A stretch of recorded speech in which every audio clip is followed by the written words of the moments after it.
Hello friends. If you enjoy the content, I'd truly appreciate it if you hit that subscribe button. It helps a lot. Also, don't forget to leave a like and share your thoughts in the comments. Your interaction not only supports the channel's growth, but also helps these stories reach more people. Thank you all for being here.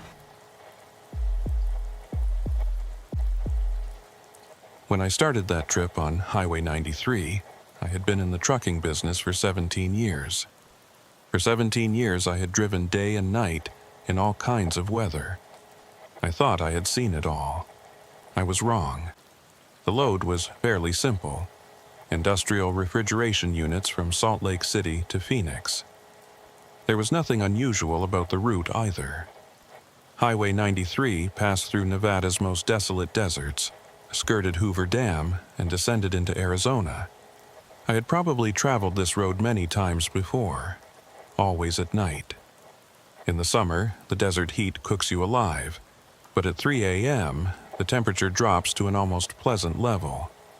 I left Salt Lake around 11 p.m. right on schedule. The dispatcher, a woman named Carol, who'd been routing me for years, gave me the usual speech about checking in at the Arizona border.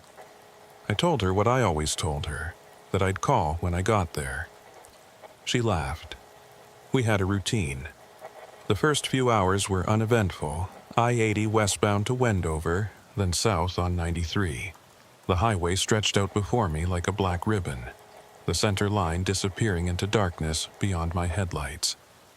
No other traffic, just me, the hum of the diesel engine, and the static-filled country station I'd picked up somewhere near Ely. Around 2:30 a.m., I passed through the small town of Pioche. Not much there. A gas station, a diner that closed at sunset, and a few trailers scattered on the hillside. I didn't stop. My fuel gauge showed 3/4 full, and I wanted to make the dam before my mandatory break. The radio station faded out about 20 miles south of Pioche, dissolving into white noise. I reached over to scan for something else, but there was nothing. Just the hiss and crackle of empty frequencies. I switched it off. The silence that followed was so complete it felt like a presence in the cab with me. That's when I noticed how dark it had gotten. I don't mean normal nighttime dark. I mean the kind of darkness that feels thick, that seems to press against the windshield like something alive. The stars had disappeared. No moon. Even my headlights seemed dimmer, like they were being absorbed by something just beyond the reach of the beams. I checked my mirrors. Nothing but blackness behind me. No distant headlights, no glow from any towns. I was completely alone on this stretch of highway, surrounded by desert and mountains I couldn't see but knew were there. The engine droned on, mile after mile of centerline. My eyes started playing tricks on me, the way they do when you've been staring at the road too long. Shadows that weren't there. Movements at the edge of my vision. Then I saw the signs for the dam. They appeared in my headlights one after another. Hoover Dam, 30 miles, 20 miles, 10 miles. The dam itself sits in a canyon carved by the Colorado River, with the highway running right along the ridge above it. During the day, you can see the massive concrete face of the dam, the power lines stretching away toward Vegas, the bright blue of Lake Mead spreading out to the north. At 3 a.m., you see none of that. Just darkness and the sense of vast empty space dropping away on both sides of the road. I downshifted as I approached the dam access road. The grade steepens there, and the curves get tighter. I just rounded the first bend when my CB radio crackled to life. I nearly jumped out of my seat. Static poured from the speaker, that harsh white noise that makes your teeth ache. I reached over to turn it off. I hadn't even realized it was on, but before my fingers touched the dial, the static cut out. Silence. Then, a voice. Watching the spillway. Male voice, flat, emotionless. Like someone reading a script they didn't understand. I grabbed the CB handset. Say again. This is westbound 93. Come back." Nothing. I waited, hand on the mic, listening to the emptiness of the channel. Maybe 30 seconds passed, then the voice came back. "The spillway. Watching from the spillway." My skin went cold. Something about that voice wasn't right. It didn't sound like CB radio chatter. No background noise, no vehicle sounds, no sense of someone actually sitting in a truck somewhere. It sounded close, like someone was whispering directly into the microphone. "Who is this?" I said into the handset. "Identify yourself." The response was immediate this time. "Watching you from the spillway." I looked to my right. The dam was coming up fast now. I could see the faint lights marking the checkpoint at the access road, and beyond that, the darker mass of the canyon walls. The spillway tunnels, those massive concrete tubes that channel excess water from the reservoir, were somewhere down there in the darkness. Empty now. They'd been dry for years. "This isn't funny," I said. "Get off the channel." But even as I said it, I knew no one was playing a prank. Something in that voice made my throat tight. It wasn't just what it was saying.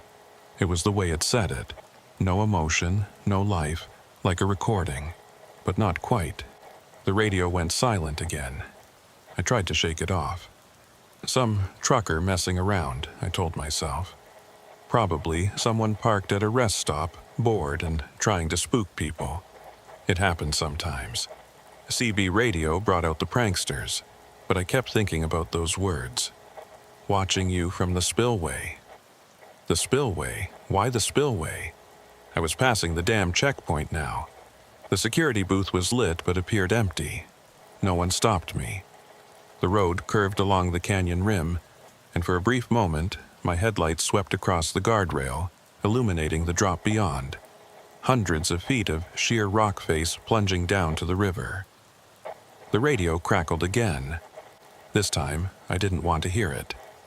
I reached out to switch it off, but I couldn't make myself do it. My hand hovered over the dial. "Can you hear me from the spillway?" The voice was clearer now, and there was something about it that made my stomach clench. It sounded familiar, not like someone I knew, like something I'd heard before. A cadence, a rhythm, the way certain words were emphasized. "From the spillway. Watching." I pressed the talk button on the handset. My voice came out rougher than I intended. "Where are you?" Silence. Long enough that I thought maybe it was over. Maybe whoever it was had gotten bored and moved on. Then the voice came back, and I felt ice water flood my veins. "Jake. Watching you, Jake. From the spillway." My name. It said my name. My hands tightened on the steering wheel. How the hell did it know my name? My CB handle was Desert Runner. I never used my real name on the radio. "Who is this?" I shouted into the mic. "How do you know my name?" The only response was static. I was past the dam now, heading down the long grade into Arizona. The darkness seemed even thicker here, if that was possible. I checked my mirrors again, half expecting to see headlights behind me. But there was nothing. I was still completely alone. The temperature inside the cab felt like it had dropped 20 degrees. I turned up the heat, but it didn't help. The cold was inside me now. The radio stayed quiet for the next 10 miles. I kept glancing at it, waiting for that voice to come back. My heart was pounding so hard I could feel it in my throat. Then, just as I was beginning to convince myself it was over, the speaker crackled one more time. "Jake? Listen to me, Jake." I grabbed the mic. "What do you want?" "The spillway." "I need to tell you about the spillway." "Tell me what? What about the spillway?" Static, then, "Don't go back. Don't ever go back to the spillway, Jake. Promise me." There was something in the voice now, an urgency that hadn't been there before, almost like fear. "I'm not going back," I said. "I'm headed to Phoenix. I'm not going..." Promise me, Jake. Promise you won't go back. I promise, I said. I promise I won't go back. Now tell me who you are. Silence. Tell me who you are! The static swelled and then cut out completely. I stared at the CB radio, waiting for the voice to return, but it didn't. After a few minutes, I tried calling out on the channel, asking if anyone was there. Nothing. Just the empty hiss of an open frequency. I drove the rest of the way to Phoenix in silence, my hands cramping from gripping the steering wheel too hard.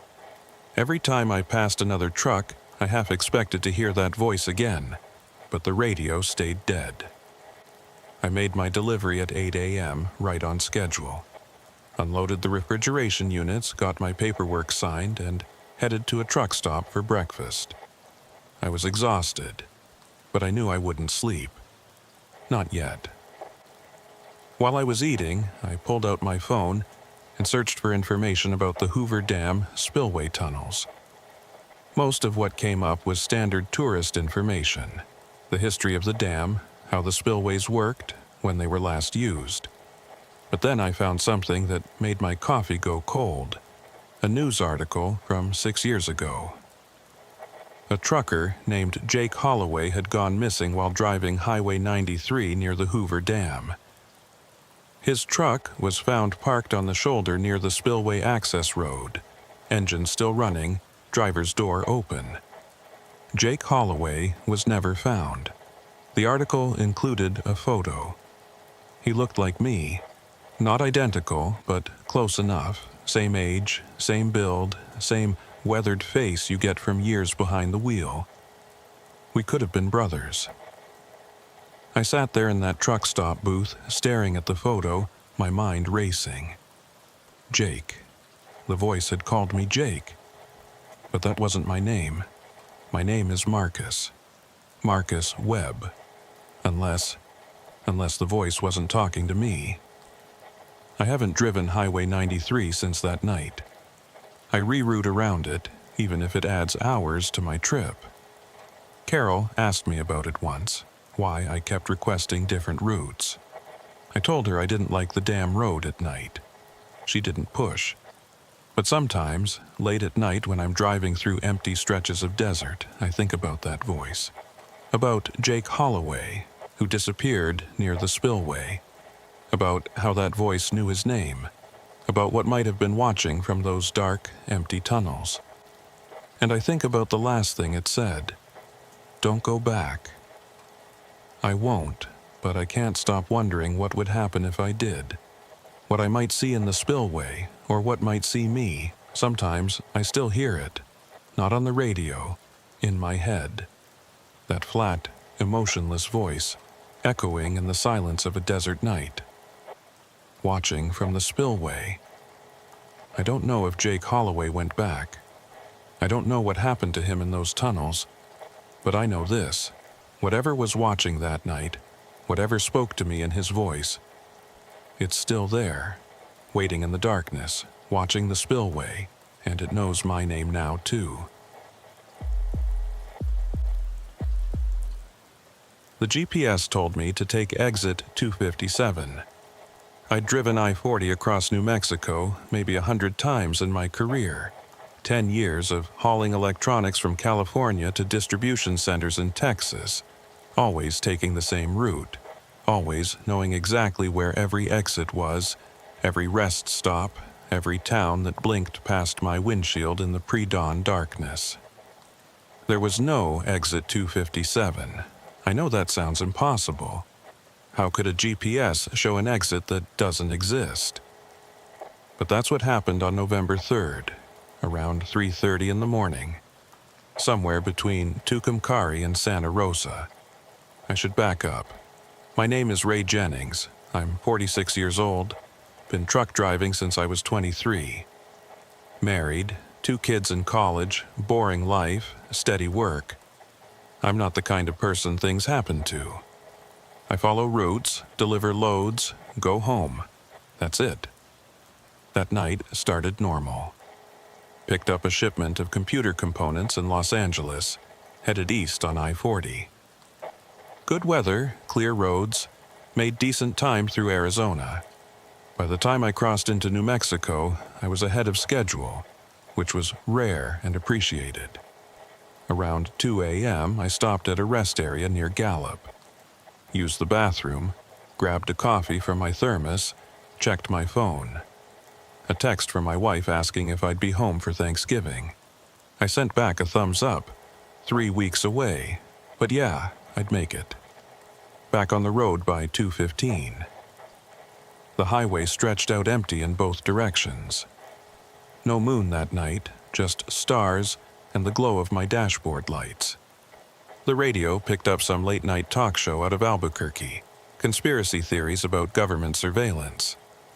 I half listened while watching the mile markers tick by. Everything was fine until I hit the eastern edge of the state. My GPS, one of those truck-specific units that knows about bridge heights and weight restrictions, suddenly chimed. The screen lit up with a new route suggestion. Alternate route available. Save 47 minutes. Take exit 257 in 2 miles. I glanced at the screen. The GPS was showing a blue line that branched off I-40 at exit 257, cutting northeast through what the map labeled as empty desert, then reconnecting with the highway about 80 miles ahead. 47 minutes was significant. That would put me in Texas before dawn, maybe even let me grab a few hours of sleep before my delivery window. But something felt wrong. I'd never seen exit 257 before, and looking at the map, the shortcut went through terrain I knew was just open mesa land. No roads out there except some dirt tracks used by ranchers. Certainly no paved highway that could save almost an hour. I switched the GPS to satellite view. The alternate route showed up clear as day, a dark line cutting through the lighter desert landscape. It looked real, but I'd never heard of it, never seen signs for it, never had another driver mention it. Probably some new construction, I muttered to myself. GPS updated, signs not up yet. The rational part of my brain said to ignore it. Stick to I-40. Don't take chances with routes you don't know, especially at 3 a.m. in the middle of nowhere. But that 47 minutes kept nagging at me. The GPS chimed again. Exit 257, 1 mile. I eased off the accelerator, letting the truck slow down. I'd at least look at the exit. If it seemed sketchy, I'd keep going. The exit sign appeared in my headlights. Exit 257, north. No town name, no highway number, just the exit number and a white arrow. The sign looked new, clean. The reflective paint bright in my high beams, not weathered like you'd expect from signs that had been up for years. I moved into the right lane. My heart was beating faster than it should have been. It was just an exit, just a shortcut, nothing weird about it.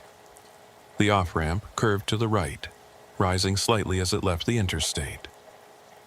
My headlights swept across empty desert, picking out sagebrush and the occasional yucca plant. The pavement under my tires was smooth, new, recently paved. At the top of the ramp, instead of a stop sign or a T intersection, the road just continued. A 2-lane highway heading northeast, exactly like the GPS showed. Fresh yellow lines down the center, even reflective markers on the side of the road. See? I said out loud. New road, nothing weird. But my hands were shaking on the steering wheel. I turned onto the highway and accelerated back up to speed. The GPS showed me as a blue dot moving along the alternate route, with an estimated time of arrival that had improved by 47 minutes. The road was perfect. Too perfect. No potholes, no cracks, no patches where repairs had been made. Just smooth black asphalt disappearing into my headlights. The yellow lines were so bright they almost seemed to glow. No road in New Mexico looked like this. Roads out here got beat up by temperature swings, by flash floods, by the sheer weight of trucks like mine rolling over them year after year. Even brand new highways showed some wear. This one looked like it had been paved yesterday. I checked my mirrors. The lights of I-40 had disappeared behind me. I was alone on this mystery highway, surrounded by darkness and desert. 5 miles in, I started seeing signs. Small, green markers with white numbers. Mile markers, I assumed. But the numbers were wrong. They counted down instead of up. 47, 46, 45. My fuel gauge caught my attention. It had dropped to 3/4. That seemed fast. I'd filled up in Gallup, should have had plenty. Maybe the gauge was sticking. The road continued northeast. No curves, no hills, just a straight shot through empty land. I should have been seeing something by now. Distant lights from a ranch, maybe, or a radio tower. But there was nothing. Just the endless highway and the darkness pressing in on all sides. 10 miles in, I noticed the stars were gone. I don't mean clouds had rolled in. I mean the stars had simply disappeared. The sky above me was black, empty like a void. My chest felt tight. I reached for the CB radio, keyed the mic. "This is eastbound on the alternate route near exit 257. Anyone out there? Come back." Static. The hissing emptiness of an open channel with no one on it. "Any trucks on I-40? This is Ray Jennings. Do you copy?" Nothing. I tried my cell phone. No signal. The screen showed 1 bar, then none, then 1 bar again. Flickering like it couldn't decide, the mile markers kept counting down.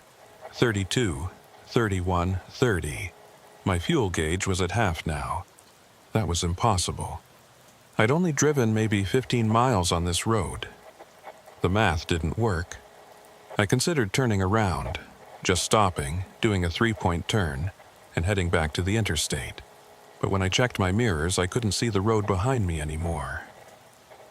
The red glow of my taillights illuminated maybe 30 feet of pavement. And then... nothing. Just darkness. The GPS chimed. "Continue for 23 miles. 23 miles until I'd reconnect with I-40.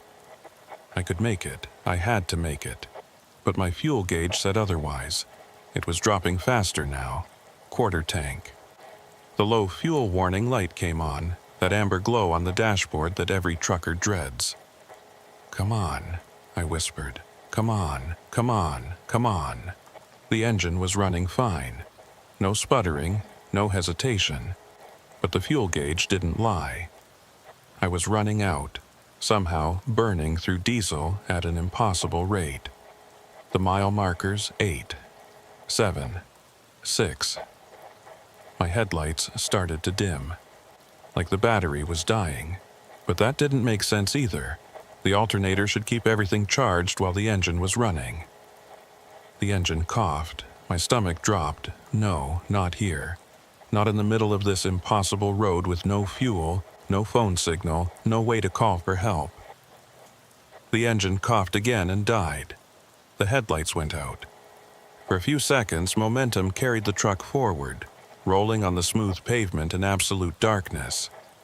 Then I hit the brake and brought it to a stop. Silence.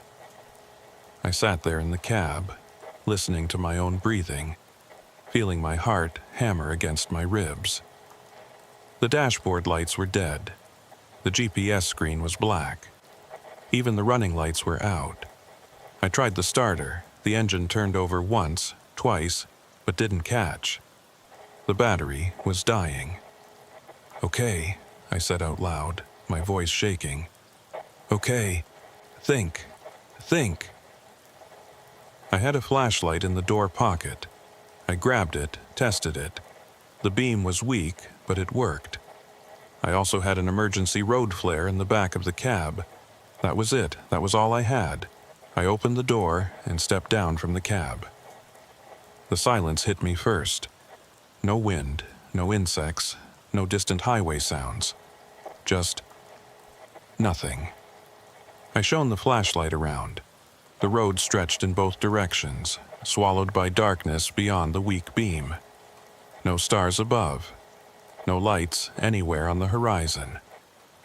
"Hello?" I called out. My voice sounded flat, like the darkness was absorbing the sound. No echo. Nothing. I walked to the front of the truck, checking the hood latch out of habit, though I knew looking at the engine wouldn't help. You can't fix an empty fuel tank by staring at it. That's when I noticed the road was gone. Not the pavement under my truck, that was still there. But ahead, where my headlights had been pointing, there was no road, just dirt. Desert scrub. The highway ended maybe 20 feet in front of the truck's bumper, like someone had taken a knife and cut it off. I walked forward slowly, my flashlight beam shaking. When I reached the end of the pavement, I stopped. Beyond the edge, the desert stretched away into darkness. But it wasn't normal desert. The dirt looked wrong, too uniform. No rocks, no plants, nothing. Just flat brown earth that seemed to go on forever. I turned around. Behind the truck, the road was also gone. Just more of that flat, empty dirt. The truck sat on an island of pavement, maybe 40 feet long, surrounded by nothing. My legs went weak. I grabbed the side mirror to steady myself. This wasn't real. It couldn't be real. I climbed back into the cab, slammed the door, locked it. My hands were shaking so bad I could barely grip the steering wheel. The GPS screen flickered to life. I jumped, nearly screaming. The screen showed the blue dot, me, sitting on the alternate route. The estimated time flashed. Arrival delayed. Recalculating. Then the screen went dark again. I don't know how long I sat there. Could have been minutes. Could have been hours. Time felt strange, like it was moving too fast and too slow at the same time. Eventually, I tried the starter again, just to see. The engine caught immediately. The headlights came on, bright and strong. The dashboard lit up. Fuel gauge showed 3/4 of a tank. I stared at the gauge. 3/4, like nothing had happened. Like I hadn't just watched it drain to empty.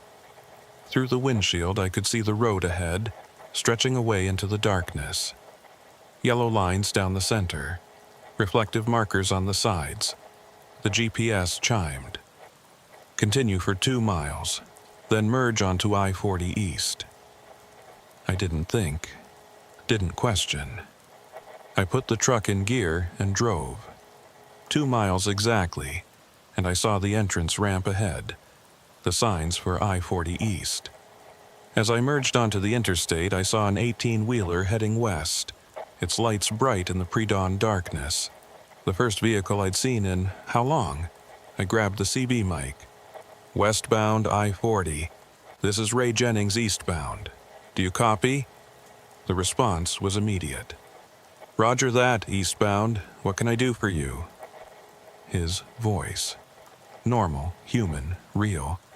I nearly cried. "What's your position?" I asked. "About to hit Santa Rosa. You?" I looked at the mile markers. "Same, just past Santa Rosa." "Convoy?" he suggested. I could use the company. "Yeah," I said. "Yeah, that'd be good." We drove together for the next 100 miles, talking about nothing important. Weather, loads, truck stops with decent coffee. Normal things, real things. I never told him about exit 257. When I got to Texas, I pulled into a truck stop and checked my log.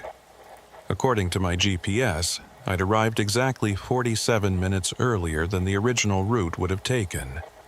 I'd saved 47 minutes, but when I checked my paper log, the one I still kept out of habit, even though everything's electronic now, the times didn't match.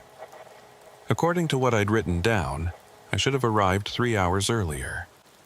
I was missing 2 hours and 13 minutes. I searched online for exit 257 on I-40 in New Mexico. No results. No maps showed it. No construction announcements, no news about a new route. I asked other drivers. No one had heard of it. The GPS still has it saved in my recent routes. When I pull up the history, it shows the alternate road, clear as day. But when I zoom in on satellite view, there's nothing there. Just empty desert. I don't take alternate routes anymore. I stick to the interstates, the main highways, the roads I know, even if it takes longer. Sometimes, late at night when I'm driving through New Mexico, the GPS chimes. Alternate route available. I ignore it, but I wonder about those 2 hours, where I was, what that road really was, and whether I actually came back. Last week, my wife mentioned something strange. She said I seemed different since that trip. Distant. Like part of me was somewhere else. I told her she was imagining things, but sometimes I look in the mirror, and for just a second I see someone else. Same face, same eyes, but not quite me. And every night around 3:30 a.m. I wake up. Wide awake, heart pounding, like my body remembers something my mind doesn't. The GPS in my truck still shows exit 257. I see it every time I plan a route through New Mexico. Alternate route available. Save 47 minutes. I never take it, but the GPS asks every time. Like it's waiting. Like something out there on that impossible road in the darkness is still waiting for me to come back.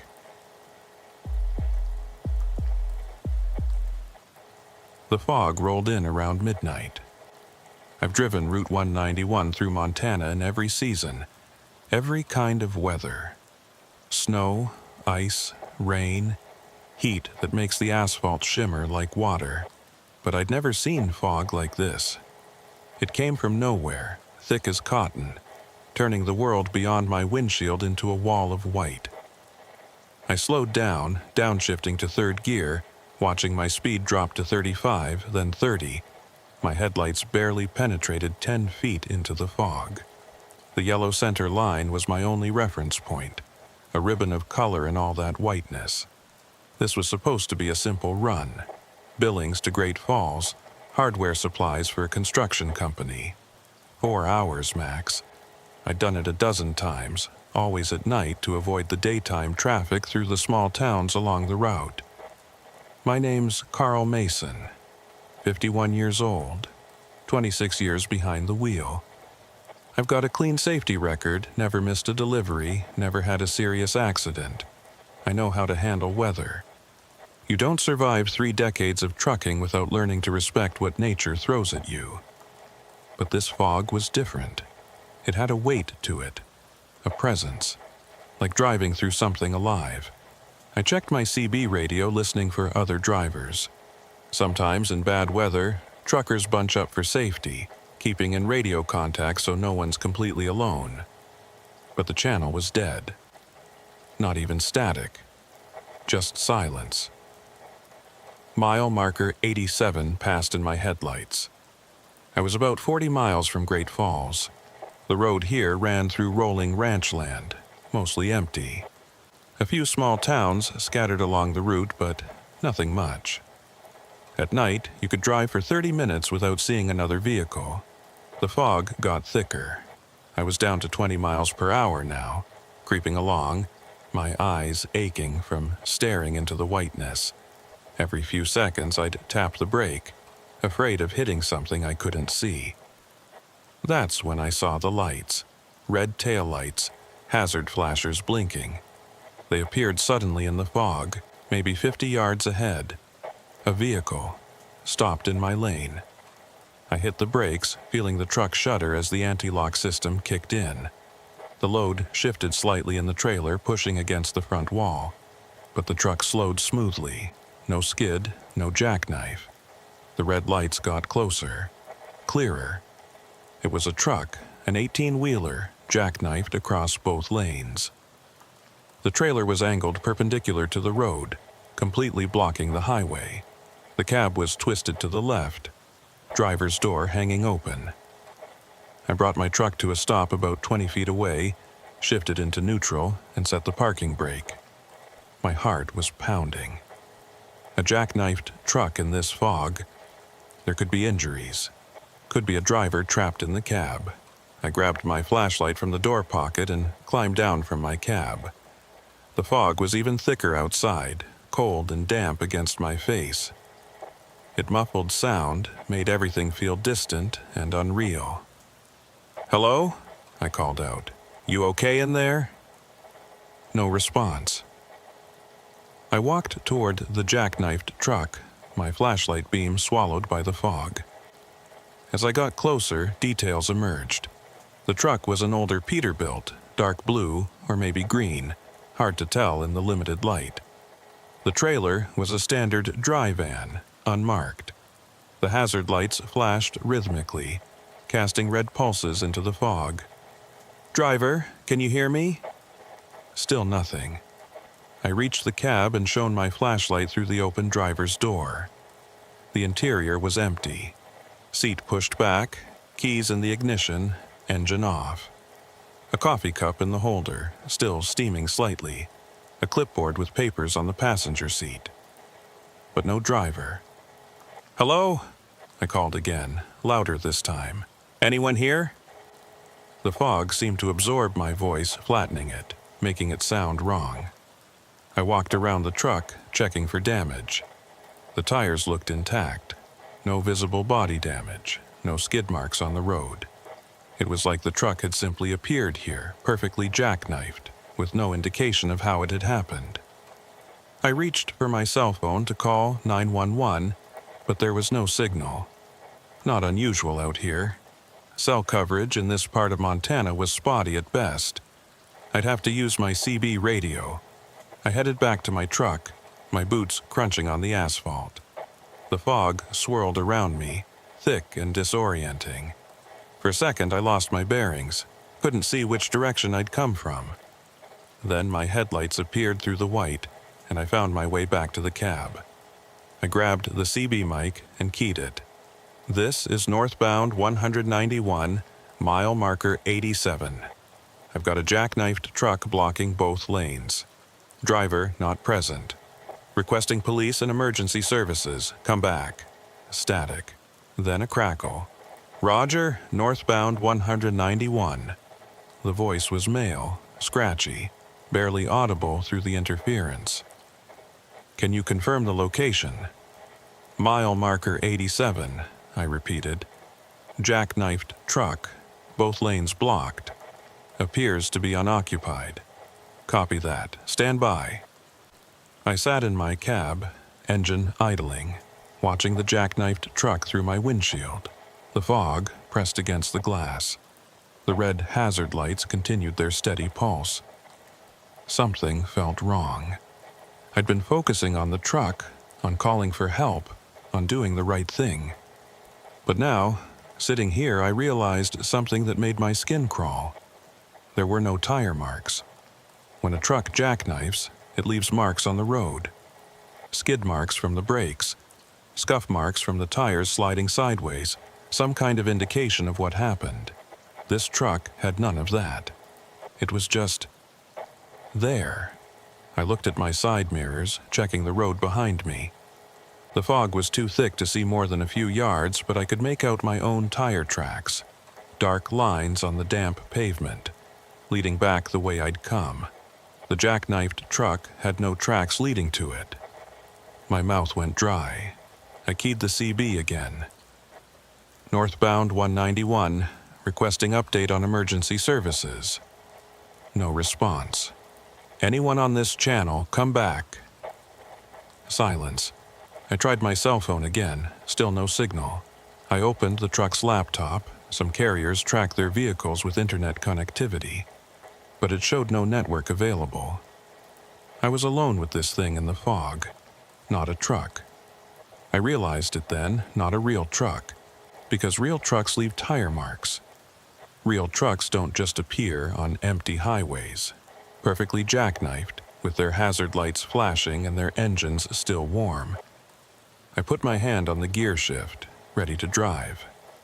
but the jackknifed truck blocked both lanes. I'd have to drive onto the shoulder to get around it. In this fog, with no visibility, that was dangerous. I could end up in a ditch, or worse, but staying here felt more dangerous. I put the truck in gear and eased forward, angling toward the right shoulder. My wheels crunched on gravel. The truck tilted slightly as I left the pavement. Through my windshield, the jackknifed truck loomed larger, its trailer blocking the way like a wall. I steered right, giving it as much clearance as I could. My passenger side mirror scraped against something. Sagebrush, maybe, or a fence post. The truck bounced over uneven ground, then I was past it. I pulled back onto the pavement and accelerated, not looking back, just wanting to put distance between me and whatever that was. The fog started to thin. Not gradually, not like weather changing naturally. It just lifted. One moment I was driving through soup, the next the air was clear. Stars overhead, the road visible for hundreds of yards ahead. Normal Montana night. I checked my mirrors. No fog behind me, no jackknifed truck, just empty highway stretching back under the starlight. I pulled over at the next wide spot and got out. My legs were shaking so badly I had to lean against the truck for a moment. I walked back along the shoulder, looking for tire tracks, looking for any sign that I'd driven off the road to avoid an obstacle. There were tracks. My tracks. But they didn't swerve onto the shoulder. They stayed on the road, right in the center of the lane, unbroken and straight, like I'd never left the pavement, like there'd been nothing to avoid. I drove the rest of the way to Great Falls in a daze. Made my delivery at 6 a.m., got my paperwork signed, and sat in the truck stop parking lot for 2 hours, trying to process what had happened. I told myself it was the fog, tricks of the light, exhaustion making me see things that weren't there. But I couldn't explain the coffee cup, the steaming coffee in the cab of the jackknifed truck, or the papers on the passenger seat, or the keys in the ignition. I couldn't explain why there were no tire marks. 3 days later, I was back in Billings, getting ready for another run. I was in the dispatcher's office when one of the other drivers, a guy named Tommy Chen, came in looking pale. "You hear about what happened on 191? He asked. My stomach clenched. What happened? Truck went off the road last night, near mile marker 87. Driver survived, but he's messed up. Keeps talking about fog and brake lights. What did he see? I asked. Tommy shrugged. Dunno. They think he fell asleep at the wheel, hallucinated something in the fog. But get this, when they found him, his truck was jackknifed, both lanes, no skid marks. I left the office without another word. I haven't driven Route 191 at night since then. I take the longer route through Helena, even though it adds 90 minutes to the trip. My company asked me why, and I told them I had a close call with weather and didn't feel comfortable on that road anymore. They accepted it. But last week, I was talking to another driver at a truck stop in Bozeman. Old guy, must have been driving for 40 years. We got to talking about routes, and he mentioned 191. Stay off that road at night, he said, especially if you see fog. Why? I asked. He looked at me for a long moment. Then he said, there's a truck out there, jackknifed, has been for years. Different drivers see it at different mile markers, but it's always the same truck. Dark blue Peterbilt, hazard lights flashing, no driver inside. What is it? I whispered. I don't know, he said. But everyone who stops to help, everyone who gets out of their truck to check on it, they have the same dream afterwards. They dream they're the driver. They dream they're sitting in that cab when the fog rolls in, and they try to slow down, but their brakes don't work. And the truck starts to jackknife, and they open the door to jump out. But when they do, they're not jumping onto the road. They're jumping into fog, into nothing, and they're falling, still falling. He paused. The ones who have that dream, they usually quit trucking. Can't handle the road anymore. Have you seen it? I asked. He nodded. Once, 20 years ago. Same fog, same truck. I drove around it, didn't stop, didn't look back. He met my eyes. I still have the dream sometimes. I wanted to tell him I'd seen it too, that I'd stopped, that I'd walked up to it and looked inside. But I couldn't make myself say the words, because I haven't had the dream yet, and I'm afraid of what will happen when I do. Last night I woke up at 2:47 a.m. Don't know why that specific time, but I was wide awake, heart pounding, sheets soaked with sweat.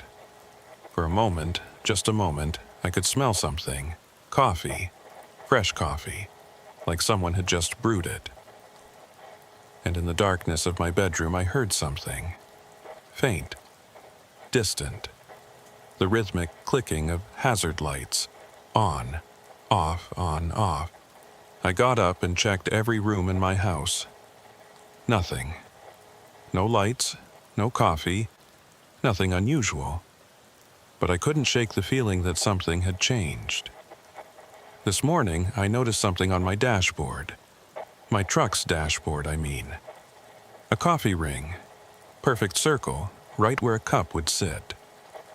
I don't drink coffee while I drive, and tonight, when I try to sleep, I'm afraid I'll dream. I'm afraid I'll see fog. And a dark blue Peterbilt, sitting jackknifed across the road. And I'll be behind the wheel.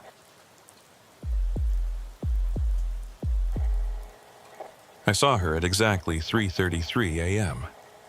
I know the exact time because I'd just glanced at my dashboard clock, thinking about how quiet the highway was. I-15 between Las Vegas and Salt Lake City at night is usually pretty dead, but this was different. I hadn't seen another vehicle in almost an hour. Just me and the empty desert. My name's David Torres.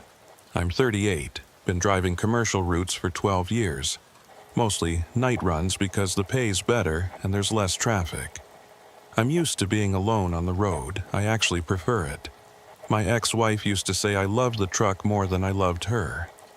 Maybe she was right. After the divorce 3 years ago, I doubled down on the night runs. Less time to think. Less time to feel lonely in an empty apartment. Out here on the highway, the loneliness felt purposeful somehow, like it meant something. But this night, the solitude felt different. Oppressive. Like the darkness beyond my headlights was thicker than usual, pressing in on the truck. The kind of darkness that makes you remember you're just a tiny metal box moving through an endless void. I'd left Las Vegas around midnight after delivering a load of restaurant equipment to a casino on the Strip. The city lights had been bright and alive, tourists stumbling between hotels, the constant electronic chatter of slot machines visible even from the loading dock. Then I'd gotten back on I-15 heading north, and within 20 minutes, all of that was gone. Just darkness and desert, and the white line pulling me forward. The radio had been playing classic rock out of Vegas, but around 2 a.m. the station started to fade. I'd scanned through the channels. Static, Spanish-language broadcasts, more static. A religious program warning about the end times. I'd switched it off. The silence was better than that. So I drove in quiet, listening to the diesel engine's steady rumble, watching the mile markers tick by in my headlights. My coffee thermos was half empty. I'd need to stop soon, get more caffeine, maybe grab a snack. But not yet. I wanted to put some more distance behind me first. The desert landscape was invisible in the darkness. I knew it was out there, sand and scrub brush and distant mountains, but at night, it might as well have been the surface of the moon.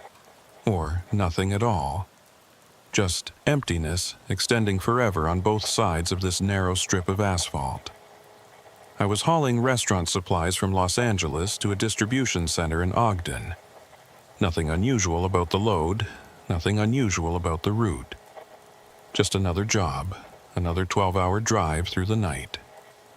I'd make Ogden by noon, unload, grab lunch somewhere, maybe catch a few hours of sleep in the truck before heading back to LA for the next pickup. Simple, routine, the way I liked it. I'd stopped at the Vegas truck stop around 1 a.m. to fuel up and grab coffee. The place had been busier than expected. A half-dozen other trucks, drivers standing around comparing notes about road conditions, weather forecasts, the usual small talk. I'd kept to myself, filled my thermos, paid for the fuel, and gotten back on the road. Being social required energy I didn't have. The road was easier. The road didn't ask questions. There had been one odd moment at the truck stop, though. While I was paying for my coffee, the clerk, a young guy with tired eyes and a name tag that said Brandon, had looked at me strangely when I mentioned I was heading north on I-15. "Be careful out there tonight," he'd said. "Why? Weather supposed to turn?" He'd shaken his head. "No, just be careful. Stay in your truck. Don't stop unless you absolutely have to." I'd laughed it off. Always am careful. Been doing this for 12 years. But he hadn't smiled. Just gave me my change and watched me leave with an expression I couldn't quite read. Concern, maybe. Or pity. I'd forgotten about it until now, driving through this oppressive darkness. Now his words came back to me with uncomfortable weight. Back on the highway by 1:30. Made good time through the city lights, then out into the desert where the real emptiness begins. That's when the night started to change. Not all at once. Gradually. Like the darkness was deepening, becoming something more than just the absence of light. I noticed the stars first. They'd been bright when I left Vegas, that crystalline desert sky that city dwellers never see. But as I drove north, they started to dim. Not because of clouds. The sky was perfectly clear. They just faded, like someone was turning down a dimmer switch on the universe. By 3 a.m., the stars were barely visible, just the faintest points of light in a sky that seemed to press down on the earth like a heavy blanket. My headlights seemed dimmer, too. I checked them twice, thinking maybe a bulb was going out. But the dashboard indicators showed everything was fine. It was just the darkness, I told myself. The desert darkness playing tricks on my eyes. Around mile marker 93, somewhere in the middle of nowhere, Nevada, I saw something in my headlights. At first, I thought it was a coyote or maybe a deer. Something moving in the median strip between the northbound and southbound lanes. Animals out here sometimes get confused by the highway lights, wander onto the road. You have to watch for them, especially at night. Hit a full-grown deer with an 18-wheeler, and you'll cause serious damage, maybe even flip the truck if the impact is bad enough. But as I got closer, I realized it was too tall, too human-shaped. It was a woman. She was walking along the median, heading the same direction I was. Northbound. She wore what looked like a white dress or gown, pale enough to catch my headlights from a quarter-mile away. The fabric seemed to glow slightly in the darkness, like it was reflecting light that wasn't there. I slowed down, frowning. Who the hell walks along the interstate at 3:30 in the morning? In the middle of the desert, dressed like that? There were no broken-down cars visible on either shoulder. No service vehicles, no accidents, nothing that would explain why someone would be out here on foot. My first thought was that she was in trouble. Car broke down, maybe, and she was walking toward the next exit. But that didn't make sense either. The nearest exit was at least 10 miles away. No one in their right mind would try to walk 10 miles along the interstate in the dark. You'd stay with your car, call for help, wait for a patrol car or a good Samaritan to stop. Unless you couldn't wait. Unless something had happened that made staying in one place more dangerous than walking through the desert at night. As I came up beside her, I got a better look. She was young, maybe mid-20s. Dark hair down past her shoulders, loose and uncombed, moving slightly in what wind there was. The white dress was simple, almost like a nightgown.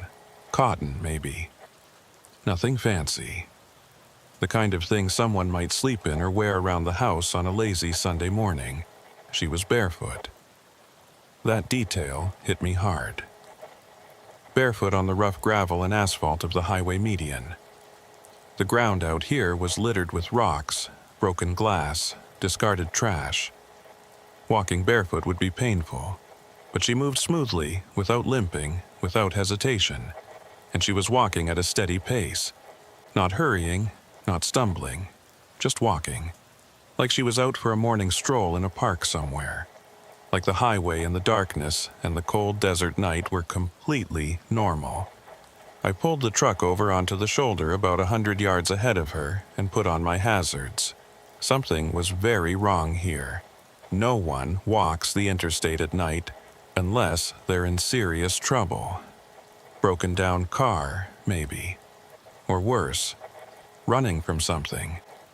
Domestic violence, kidnapping. Things I'd heard about but never actually encountered in all my years on the road. Whatever the situation, I couldn't just drive past her. My ex-wife may have had a lot of complaints about me, but she always said I was a good man when it counted. Said I couldn't ignore someone who needed help, even if it complicated my life. It was one of the things she'd loved about me, back when she'd still loved me. I grabbed my flashlight from the door pocket and climbed down from the cab. The desert night was cold, probably in the low 40s. I could see my breath. The woman in that thin dress must have been freezing. That thought sent a chill through me that had nothing to do with the temperature. If she'd been out here long enough to be this far from any exit, she should be showing signs of hypothermia. Shaking, confusion, slurred speech. But she moved with eerie steadiness. The highway was silent except for the idle of my engine and the faint whistle of wind across the desert. No other traffic, no distant lights, just us and the overwhelming darkness. "Hey!" I called out. "You okay? You need help?" She didn't respond, didn't even look at me, just kept walking at that same steady pace. Her face was blank. Not distressed, not scared, just empty. Eyes straight ahead, expression neutral. Like she was sleepwalking. "Miss?" I jogged toward her, flashlight beam bouncing. "Are you hurt?" She passed me without a glance, like I wasn't there. Her face was blank. Not distressed, not scared, just empty. Eyes straight ahead, expression neutral, like she was sleepwalking. I stopped and turned, watching her continue. In the beam of my flashlight, I could see her more clearly now. Her skin was pale, almost translucent in the artificial light. Her lips had a bluish tint. Definitely hypothermia or something worse. But her movements were too controlled, too purposeful for someone in medical distress. "Miss?" I fell into step beside her. "Talk to me. What happened? Where's your car? Where are you trying to go?" Nothing. She just kept walking. Her eyes didn't blink, didn't move, just stared straight ahead at something I couldn't see. I reached out to touch her shoulder, to get her attention. Maybe snap her out of whatever trance she was in. My hand went right through her, not through her like she was a ghost. I felt resistance, felt something there. But it was wrong, like reaching into cold water or thick fog. My fingers touched something that wasn't quite solid, that didn't quite have mass, and the moment I made contact, a shock of cold shot up my arm. So intense it felt like frostbite spreading through my veins. I jerked my hand back, gasping. The cold lingered in my fingers, in my bones. She kept walking, didn't break stride, didn't acknowledge me at all. "Jesus," I whispered, backing away. My heart was hammering now. My breath came in short gasps that formed clouds in the cold air. I stood there on the shoulder watching her continue up the median. My training said to get back in the truck, get away from whatever this was. Call the highway patrol, report it, let them deal with it. But I couldn't move, couldn't look away. She walked with mechanical precision. Each step exactly the same length. Each movement identical to the last. Like a loop, like a recording playing over and over. I don't know how long I stood there. Could have been seconds. Could have been minutes. Time felt strange, elastic. The darkness pressed in closer. My flashlight beam seemed to shrink, illuminating less and less of the highway around me. Finally, I turned and ran back to my truck, climbed into the cab and slammed the door, locking it. My hands were shaking so badly I could barely grip the steering wheel. Through the windshield, I could see her still walking, getting farther away. That white dress glowing faintly in the darkness. I'd just tried to touch her, and my hand went through her. A hallucination. Had to be. I was tired, hypnotized by the highway, seeing things. Carbon monoxide leak in the cab, maybe. Some kind of fume from the load. I needed to get back in the truck, grab some coffee, maybe pull over for a real break. But even as I thought it, I knew it wasn't true. This wasn't fatigue. This wasn't a hallucination. What I'd felt when I touched her, that bone-deep cold, that was real.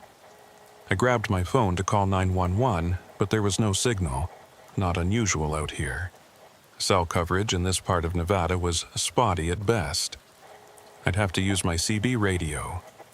I reached for the mic, but my hand froze. What would I say? There's a woman in a white dress walking the median, and when I tried to touch her, my hand went through her. They'd think I was drunk or high, or insane. I sat there, engine idling, watching her through the windshield. Through my side mirror, I could see her getting smaller, walking away from me with that same steady mechanical pace. Not real, I muttered. Just need coffee. Just need to clear my head. But I couldn't stop watching her. Couldn't shake the feeling that if I looked away, something terrible would happen. I pulled back onto the highway slowly, giving her a wide berth. My eyes kept flicking to the mirrors, tracking her position. As I accelerated, she fell behind. Within a minute, she disappeared in the darkness behind me. I tried to focus on the road ahead, tried to push what I'd seen out of my mind. But my hands wouldn't stop shaking. And that cold, that deep, bone-aching cold from touching her, it wouldn't fade. It stayed in my fingers, spreading slowly up my arm like frost, creeping across a window. I drove for maybe 10 miles trying to shake off what I'd seen. Tried the radio, just static. Tried my phone, no signal, which wasn't unusual out here. Tried to focus on anything but the woman in white. The mile markers kept counting up. 103, 104, 105. At mile marker 110, I saw her again. She was ahead of me. Same position in the median, same steady pace. Like she'd always been there, like I'd never passed her. I slowed down, my chest tightening. This wasn't possible. I'd left her 10 miles back. Even if she'd started running the moment I passed her, she couldn't have caught up. And she wasn't running. She was walking, that same measured mechanical stride. My foot moved to the brake without conscious thought. The truck slowed to a crawl. I stared at her through the windshield, trying to make sense of what I was seeing. The same woman, same white dress, same dark hair, same barefoot walk along the median. But it couldn't be the same woman, it was impossible. Unless she'd never left. Unless I'd been the one who'd moved, but she'd stayed fixed in place. Like the highway was a treadmill, and I was the one moving backward while thinking I was going forward. No. That was insane. The mile markers proved I was moving. I'd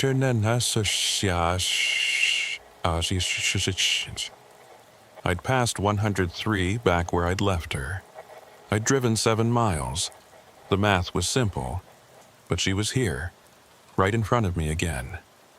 I drove past her, watching in my mirrors until she disappeared into the darkness. My hands gripped the steering wheel so hard my knuckles went white. 5 miles later, at mile marker 115, she was there again. Same spot, same walk, same everything. This time, I didn't stop. I accelerated, pushing the truck up to 75, then 80. The desert flew past. Mile markers ticked by faster now. 117, 117, 118. My eyes kept darting to the mirrors, expecting to see her somehow keeping pace. But the mirrors showed only empty highway. At mile marker 125, I allowed myself to relax slightly. 10 miles between us now. No way she could. At mile marker 127, she was there. In front of me. In the median. Walking. No, I whispered. No, no, no. My foot eased off the accelerator. The truck slowed. I stared at her, feeling something break inside my mind. This wasn't possible. This violated every law of physics, every rule of reality I understood. She walked, same pace, same direction, like nothing had changed. Like she'd been walking there forever and would continue walking there long after I was gone. I grabbed my CB mic with shaking hands. Anyone on I-15 northbound, this is David Torres. Does anyone copy? Static hissed through the speaker. I need someone to confirm what I'm seeing. There's a woman walking the median near mile marker 127. Can anyone confirm? More static. Then, faintly, like a voice from the bottom of a well, I heard something. Don't stop. Say again. I keyed the mic frantically. Repeat your message. Don't stop for her. Don't stop. Keep driving. The voice was male. Old, tired. It sounded like someone who'd been awake for days or years. Someone who'd seen things they wished they could forget. Who is this? I demanded. What's happening? Just keep driving. Don't look back. Don't stop at 333. The signal faded into static. I tried calling again, but the channel was dead. Not even the usual white noise of an open frequency. Just silence.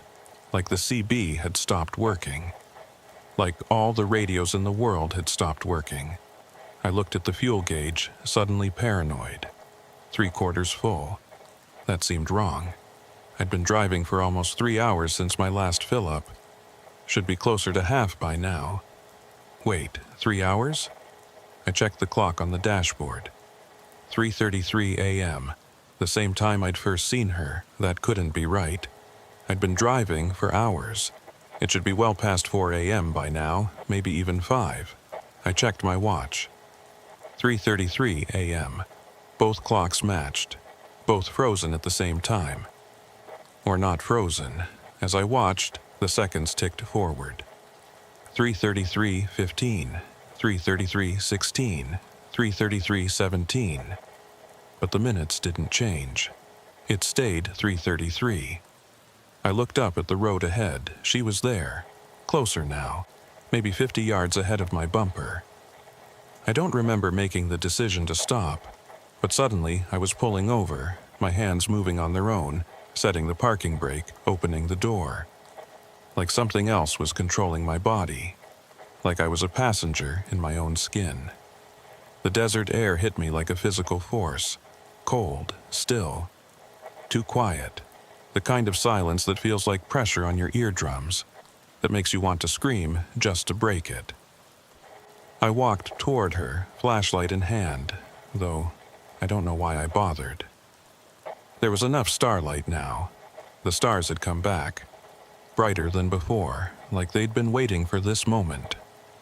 The white dress seemed to glow with its own light, casting faint shadows on the ground that moved wrong, that bent in directions shadows shouldn't bend.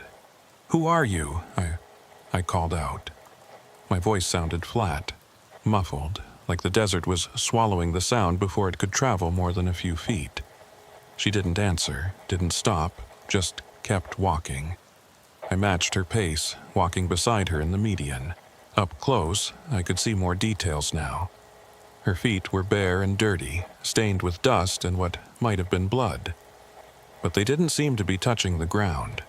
She moved as if walking on invisible pavement, her steps silent.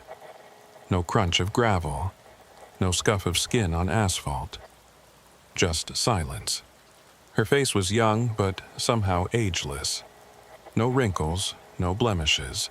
Perfect skin that looked almost like porcelain, or like a wax figure, something too perfect to be alive. Her eyes stared straight ahead, unblinking. I watched for a full minute. She never blinked, never moved her eyes, just stared at something I couldn't see. "Where are you going?" I asked. My voice shook. For the first time, she responded. She stopped walking. The sudden stillness was worse than the movement had been, like the world itself had paused. Like reality had hit a glitch and frozen in place. I stopped too, my heart suddenly pounding so hard I could hear it in my ears, could feel it in my throat. She turned her head slowly, mechanically, like a doll on a turntable, and looked directly at me. Her eyes were white, not blind white, empty white. Like someone had erased her pupils and irises, leaving only blank whiteness. Like looking into a television screen tuned to a dead channel. When she spoke, her mouth didn't move.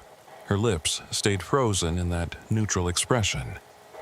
But I heard her voice, not with my ears, in my head, inside my skull, like she was speaking directly into my brain. "I'm going home." The voice came from everywhere and nowhere. It echoed in the desert silence, in the spaces between heartbeats, in the gaps between thoughts. "Where's home?" I whispered. She turned away and started walking again. That same mechanical pace, that same measured stride. I followed. I didn't want to. Every instinct screamed at me to run back to my truck, to drive away as fast as possible and never look back. But my legs moved on their own, keeping pace with her, like I was being pulled forward by invisible strings. "I'm going home," she said again. The voice echoed in my head, emotionless, dead. "But I can't find it." "What are you looking for?" "Mile 127. That's..."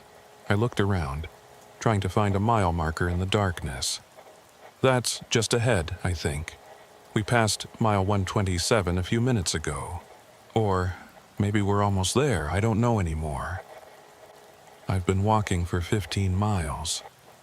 Her voice had no emotion, just stating facts, dead facts.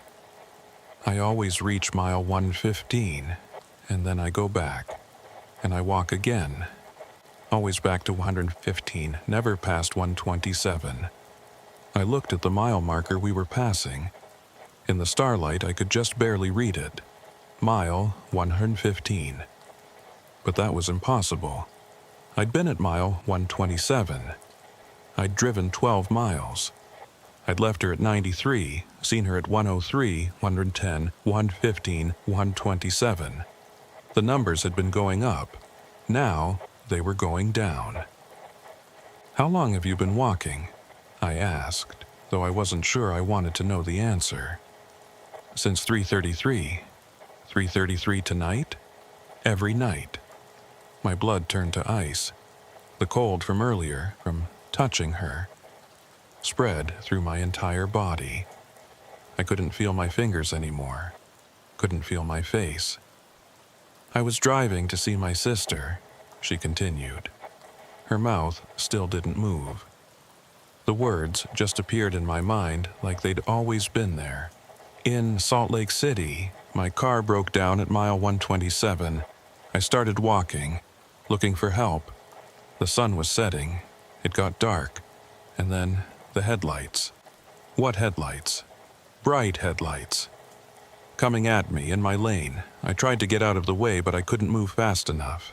The driver didn't see me, or he did see me and didn't care. And then she stopped walking again, turned to face me fully. Those white eyes bore into me. I couldn't look away, couldn't move, and then I was here. Walking, looking for mile 127, looking for home. But I never get there. I always end up back at mile 115, where the headlights hit me, where I died. You died, I said quietly. Not a question, a statement of terrible fact. I know. We stood there in the median, the desert wind picking up slightly. I should have felt it, should have felt cold. But I felt nothing now, just emptiness. Just the terrible certainty that I'd crossed some threshold I couldn't uncross. Her dress rippled in the wind, but her hair didn't move. Nothing about her moved except her dress, and even that seemed wrong, like it was moving in a wind I couldn't feel, like it was responding to forces from another world, another reality overlapping this one. Why mile 127? I asked, though I thought I knew the answer. That's where I was trying to reach, where my car had broken down, where someone would find me, where I could get help. She paused, the silence stretched. But I never get there. I always end up back at mile 115, where the headlights hit me, where I became this. Every night? I whispered. At 3:33, when it happened, when the headlights found me and didn't stop. I start walking, and I never reach mile 127. I walk and walk and walk, and then I'm back at mile 115 again. Walking, always walking, forever walking. How long? I asked. How many nights? She looked at me with those empty white eyes. When she spoke again, her voice was quieter, sadder, more human than before. I don't remember anymore. A long time. Hundreds of nights. Maybe thousands. The years blur together. The faces of other drivers blur together. Sometimes they stop. Sometimes they see me. Most of them just drive past. They feel something, unease maybe, or fear, but they don't stop. They keep driving. They survive. She tilted her head slightly, studying me. You stopped, you saw me, and you stopped. Not many people do that anymore. Maybe they sense what I am. Maybe the road warns them. But you stopped. I wanted to help, I said. My voice sounded distant, like someone else was speaking through me. I know. For the first time, something like emotion entered her voice. Regret, maybe, or pity. That's why I'm telling you this. That's why I'm letting you see. Because you cared enough to stop. Because you're a good man, David Torres. She knew my name. I'd never told her my name. The road keeps things, she continued. Sometimes it keeps people. Sometimes it keeps moments. Sometimes it keeps the last seconds before a death, replaying them over and over like a loop in time. That's what I am now, a kept moment, a piece of time that broke off and stayed behind. Forever walking, forever trying to reach mile 127, forever failing.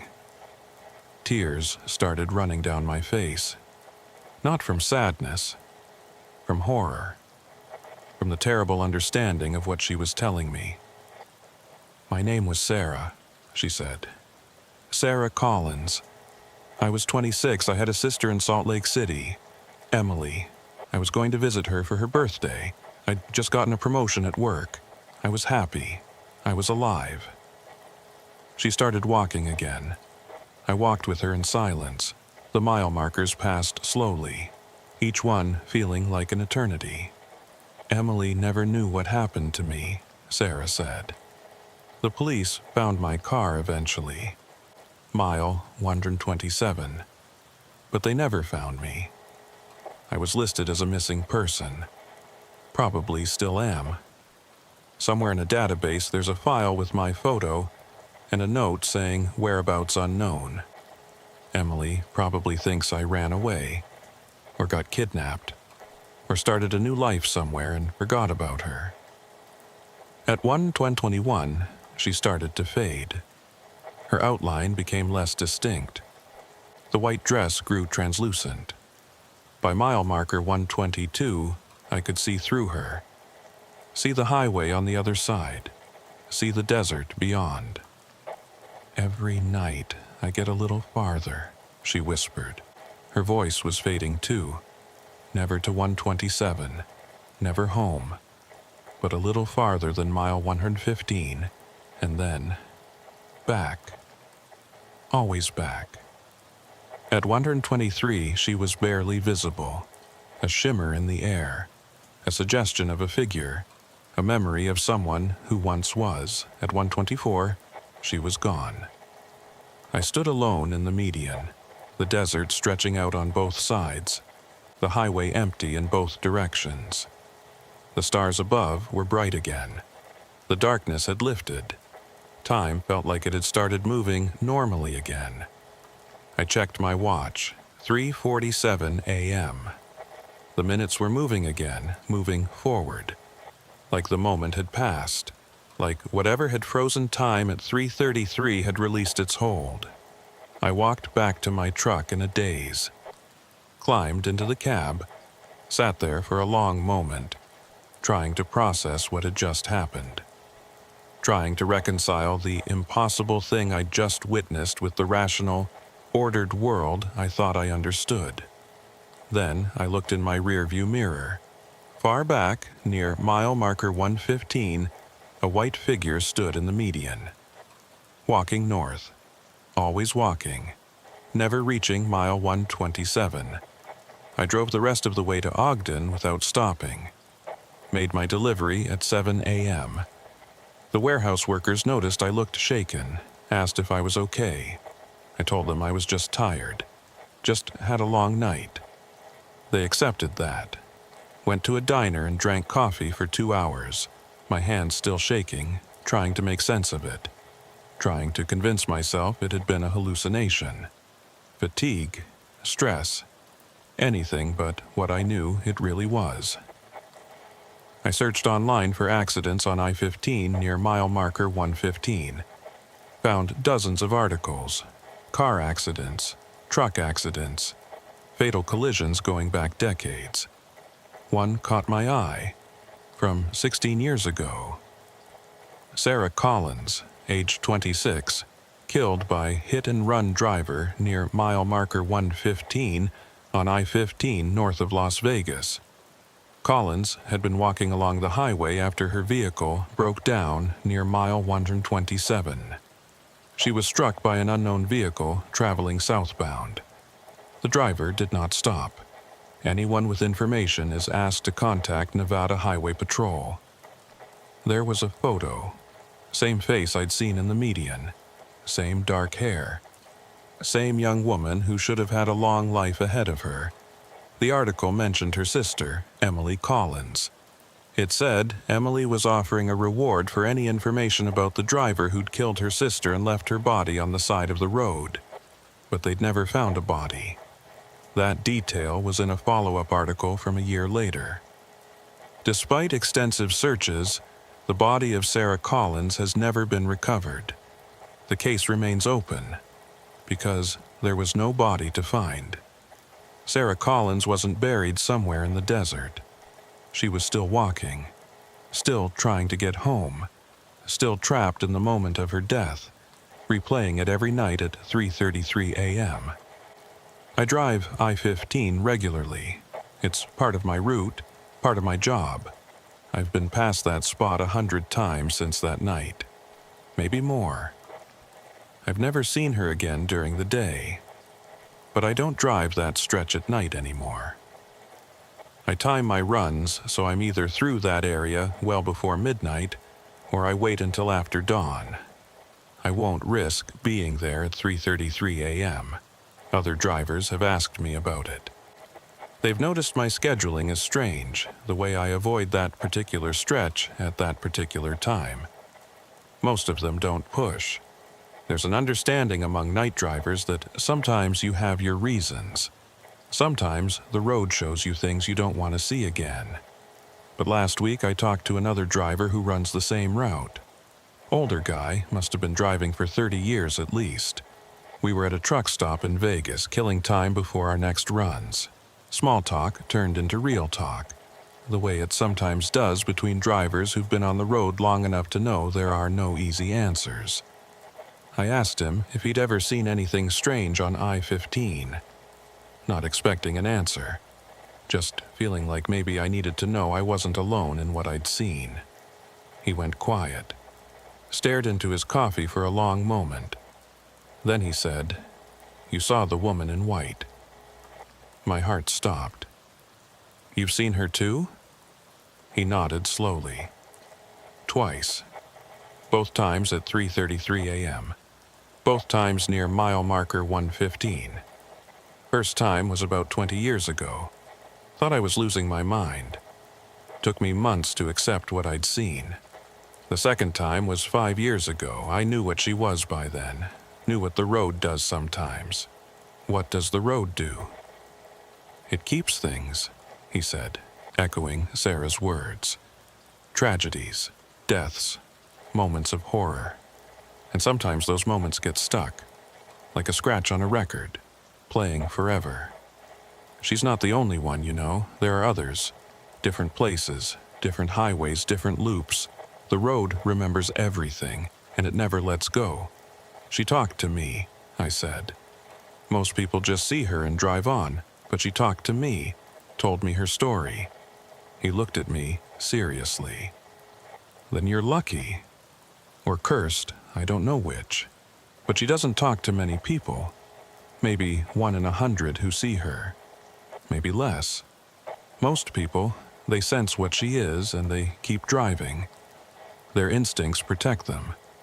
But some people, people like you, like me, we stop. We want to help. And that's when she shares the truth with us. Why? I don't know. Maybe she's hoping someone can help her. Break the loop somehow. Let her finally reach mile 127. Or maybe... He paused, choosing his words carefully. Maybe she's warning us, showing us what the road can do, what it does do, so we'll be more careful, so we won't end up like her. He stood up to leave. Before he walked away, he said one more thing. Don't drive that stretch at 3:33, David, not ever again. Once you've seen her, once she's talked to you, the road knows you. It remembers you. And if you're there at that time again, you might not leave. You might become part of the loop, just another figure walking in the median, trying to get somewhere you'll never reach. I haven't stopped driving I-15. It's my job. I need the work. But now, every time I drive it, I'm aware of something I wasn't before. The road isn't empty. There are things out there in the darkness. Moments that never ended. People who never made it home. Deaths that keep replaying, over and over, forever. And sometimes, at exactly 3:33 a.m., if you're in the right place, or the wrong place, you can see them. Still trying. Still failing. Still trapped in the moment they died. 2 nights ago, I had to make an emergency run. Last-minute delivery that couldn't wait. The timing was bad. I knew it would put me on I-15 around 3:30 a.m., right in the danger zone. I considered refusing the job, making up some excuse, but I need this work, need the money. So I took it. I drove fast, pushed the truck harder than I should have, trying to get through that stretch before 3:33, watching the clock the whole time. Watching the mile markers, mile 105 at 3:29, mile 110 at 3:31, mile 115 at 3:33. The exact moment, the exact place. I looked at the median. She was there, walking north, white dress glowing in my headlights, heading toward mile 127, a place she'll never reach. I didn't stop. Couldn't stop. My foot pressed down on the accelerator. The truck surged forward. I watched her in my mirror as she fell behind, that white figure getting smaller and smaller until the darkness swallowed her. But as I passed mile 120, I felt it. That cold. The same bone-deep cold I'd felt when I touched her that first night. It spread through my chest, through my arms, through my whole body. And I heard her voice. Faint. Distant. Inside my head. Come back, David. Come walk with me. It's not so bad once you accept it. The walking. The endless walking. At least you're not alone. At least there's purpose, a destination, even if you never reach it. I didn't look back. Kept my eyes on the road ahead. Kept driving. The cold faded slowly. Her voice faded with it. But it left something behind. A certainty, a knowledge. If I stop there again, if I'm at that place at that time and I stop for her again, I won't leave. I'll become like her. Another ghost trapped in a loop. Another lost soul walking the median trying to get home. I still drive I-15, but I'm more careful now. I plan my routes down to the minute.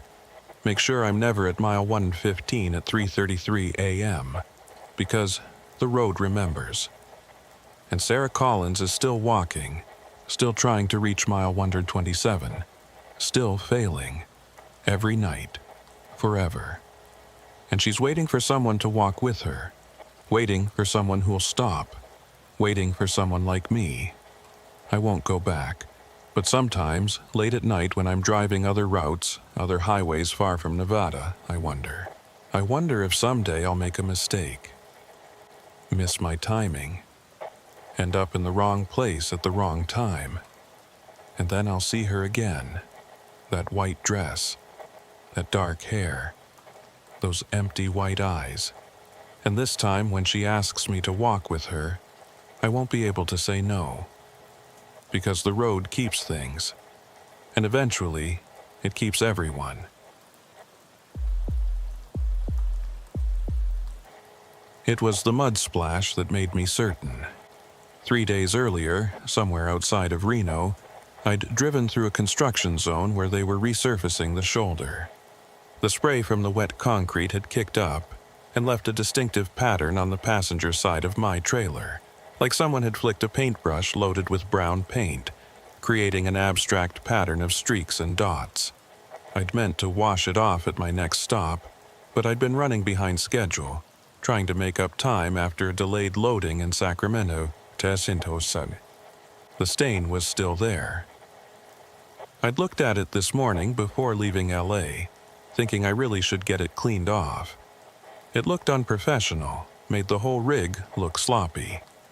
And I was looking at it now, on a truck passing me in the opposite direction on US 395, heading south while I headed north. My truck, my exact truck, with my mud stain in the exact same pattern. Let me back up.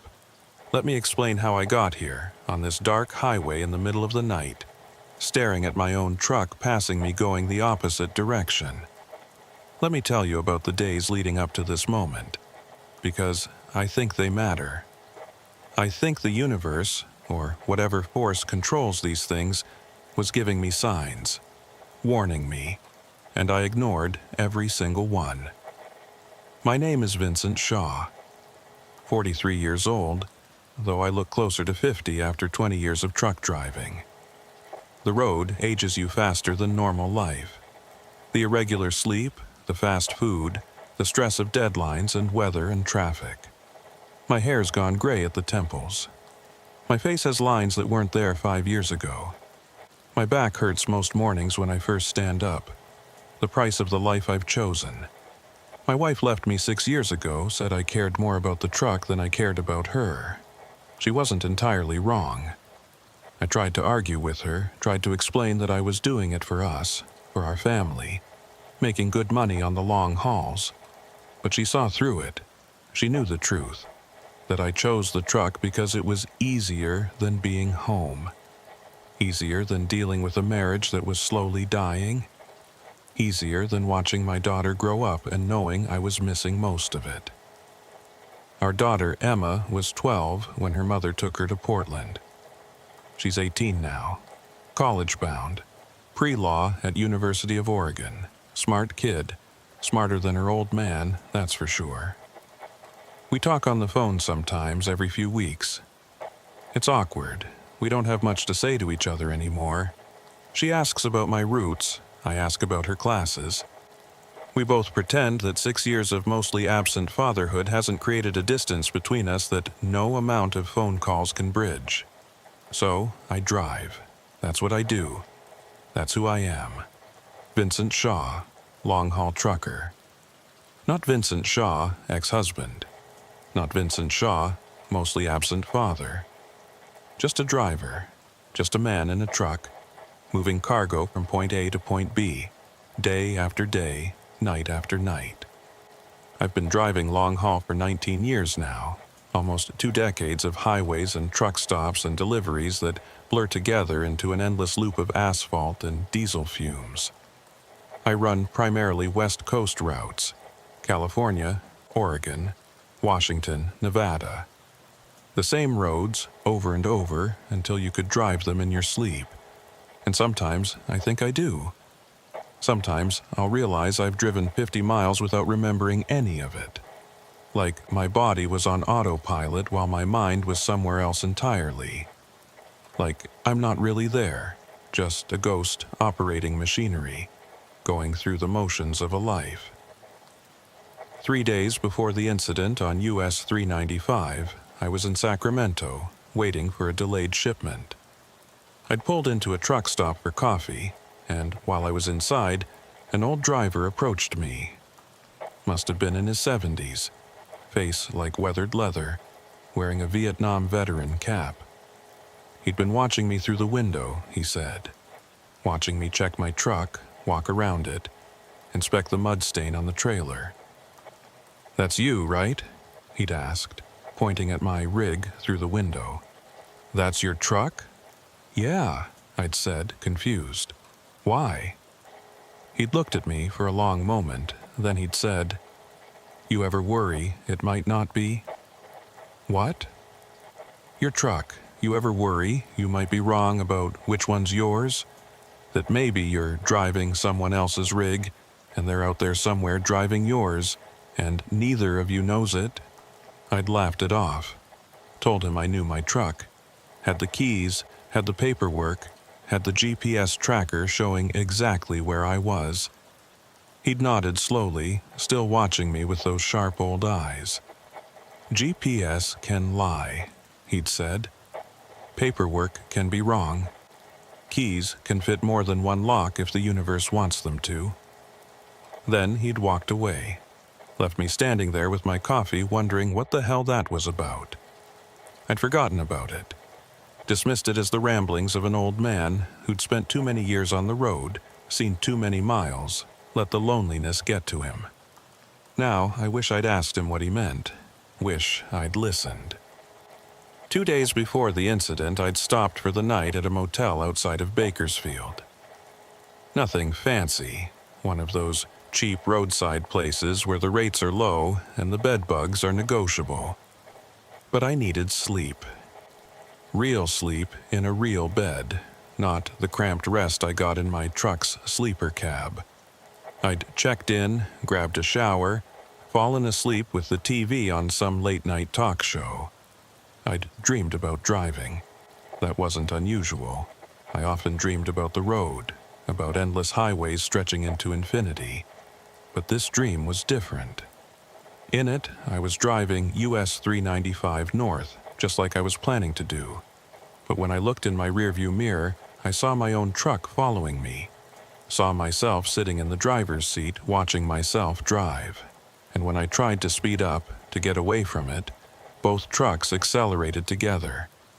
We stayed perfectly synchronized, me fleeing from myself pursuing me, forever locked in a chase that had no beginning and no end. I'd woken up in a cold sweat at 3 a.m., heart pounding. Couldn't get back to sleep. Lay there in that cheap motel bed, listening to the trucks on the nearby highway, wondering what the dream meant. If it meant anything at all. The day before the incident, I'd loaded up in Los Angeles. Auto parts, transmission components, engine blocks, miscellaneous hardware. Heavy load, well-paying job. The loading dock supervisor, a guy I'd worked with maybe a dozen times over the years, had seemed distracted, kept looking at me strangely. "You doing okay, Vince?" he'd asked. "Yeah, fine. Why?" "I don't know. You just seem different. Like you're not all here. Just tired," I'd told him. "Been pushing hard this week." He'd nodded, but he'd still been watching me with that odd expression as I'd pulled out of the loading area. Like he was seeing something I couldn't see, like he knew something I didn't. All of these moments, looking back, feel like warnings. Like the universe was trying to tell me something. Turn back, take a different route, don't drive US 395 tonight. But I didn't listen. I loaded up, I got on the highway, I headed north, just like I'd done 50 times before. US 395 runs north-south through the eastern Sierra Nevada, from Southern California all the way up through Oregon. It's a lonely highway, especially at night, the kind of road where you can drive for an hour without seeing another vehicle. Mountains on the western side. High desert stretching away to the east. Beautiful during the day when you can see the snow-capped peaks and the endless sky. Unsettling at night when all of that beauty disappears into darkness and you're left with nothing but headlights and center lines and your own thoughts. I left LA around 7 p.m. right on schedule. The loading had gone smoothly for once, no delays, no problems. I'd fueled up, grabbed dinner from a drive-thru, burger and fries that sat heavy in my stomach, and hit the road as the sun was setting. Watched it sink below the horizon in my rearview mirror, painting the sky in shades of orange and red and purple. Beautiful. Ominous. Like a warning I didn't understand. The first few hours were uneventful. Traffic through the outskirts of LA, thinning out as I headed north toward the desert. By 9 p.m., I was past Ridgecrest and into the real emptiness. The kind of landscape that makes you feel small, makes you realize how insignificant you are in the grand scheme of things. I was hauling auto parts to Spokane. Transmission components mostly. Heavy load, good money. This was supposed to be a simple run. 450 miles through the night. Arrive in Spokane early afternoon. Unload. Grab some sleep. Head back. Standard job, routine. The kind of run I could do in my sleep. Everything was normal until around 3 a.m. Normal in the way that long-haul night driving is normal.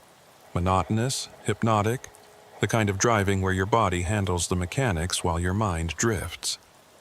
I'd been listening to a podcast about true crime, some case from the 1980s involving a missing hitchhiker whose body was never found, whose disappearance remained unsolved decades later. The case bothered me more than it should have.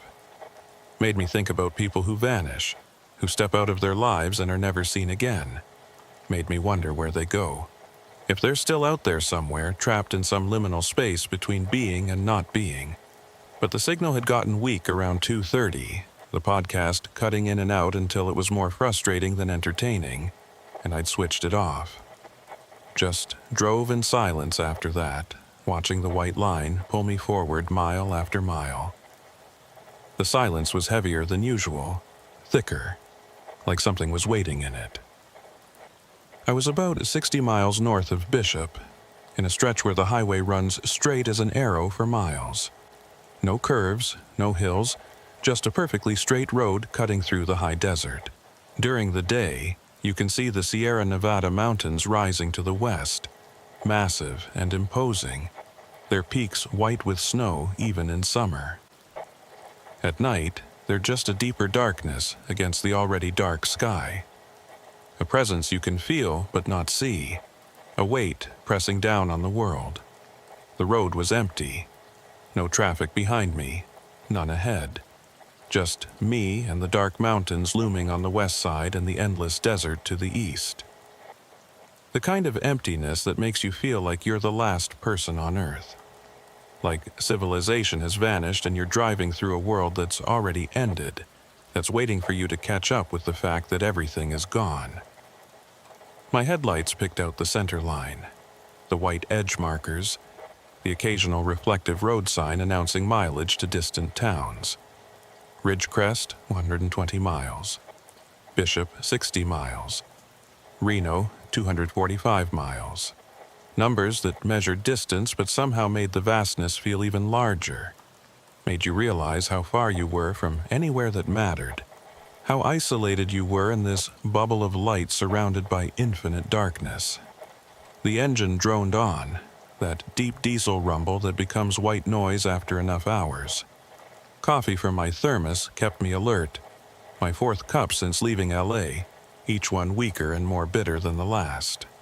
It was getting cold now, had that burnt taste that coffee gets when it's been sitting too long. But I drank it anyway. Need the caffeine. Need to stay sharp. Need to keep my eyes open and my mind from wandering too far into the dark places it sometimes goes at 3 a.m. when you're alone on an empty highway. Classic rock from a station out of Reno kept me company. Led Zeppelin, Pink Floyd, the Eagles, songs I'd heard 10,000 times, songs that had marked the hours and miles of countless trips just like this one. Songs that had become the soundtrack to my life on the road. Sometimes I'd catch myself singing along, my voice rough and off-key in the cab. Sometimes the songs would trigger memories. This one from my wedding, that one from a road trip with Emma when she was 6, before everything fell apart. The memories hurt more than the music. Then I saw headlights in my mirror. Someone coming up behind me, fast, moving at speed, closing the distance between us quickly. I watched the lights get brighter in my side mirrors, waited for them to pull out and pass. Some people drive US 395 at night like they're running from something, like they're trying to outrun whatever demons chase them through the darkness. They push 70 or 80, even though the speed limit through most of this stretch is 65. Highway patrol doesn't patrol out here much at night. Too remote, too many miles to cover with too few officers. So, people speed. They drive like the road belongs to them, like the rules don't apply in the desert darkness. I've done it myself sometimes, pushed the limit when I was running late, when I needed to make up time. But tonight, I was right on schedule. No need to rush. No need to risk a ticket or worse. The vehicle got closer. Headlights got brighter in my mirrors, almost painfully bright. Those new LED headlights that seem designed to blind other drivers, that throw light everywhere except where it's supposed to go. I moved to the right, hugging the white line, giving them plenty of room to pass. Expected them to swing out any second, blow past me doing 20 miles over the limit, disappear into the distance ahead. But they didn't. They just stayed behind me, maybe 100 yards back, matching my speed exactly. Like they were glued to my bumper by some invisible force, like they had no interest in passing, no interest in moving on. Like following me was exactly what they wanted to do. I frowned, checking my speedometer. I was doing 67. Not slow, but not fast either. Certainly not fast enough to make someone pace me from behind instead of passing. Unless they were tired, half asleep, grateful to follow another vehicle's taillights for a while. That happens sometimes. Following someone gives you something to focus on, helps keep you alert when the highway hypnosis starts to set in, when the road starts to blur and your eyelids start to droop. I've followed other trucks for that reason myself.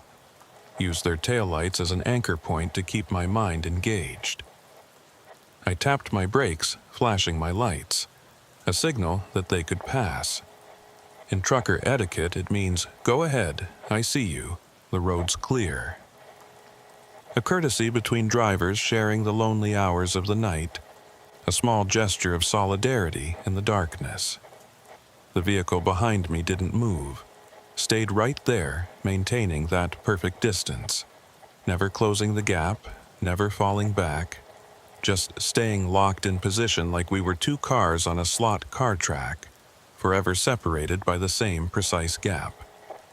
"Fine," I muttered to myself, my voice sounding strange in the quiet cab. "Sit back there all you want. Not my problem." I focused on the road ahead, trying to ignore the bright headlights in my mirrors. But it was hard.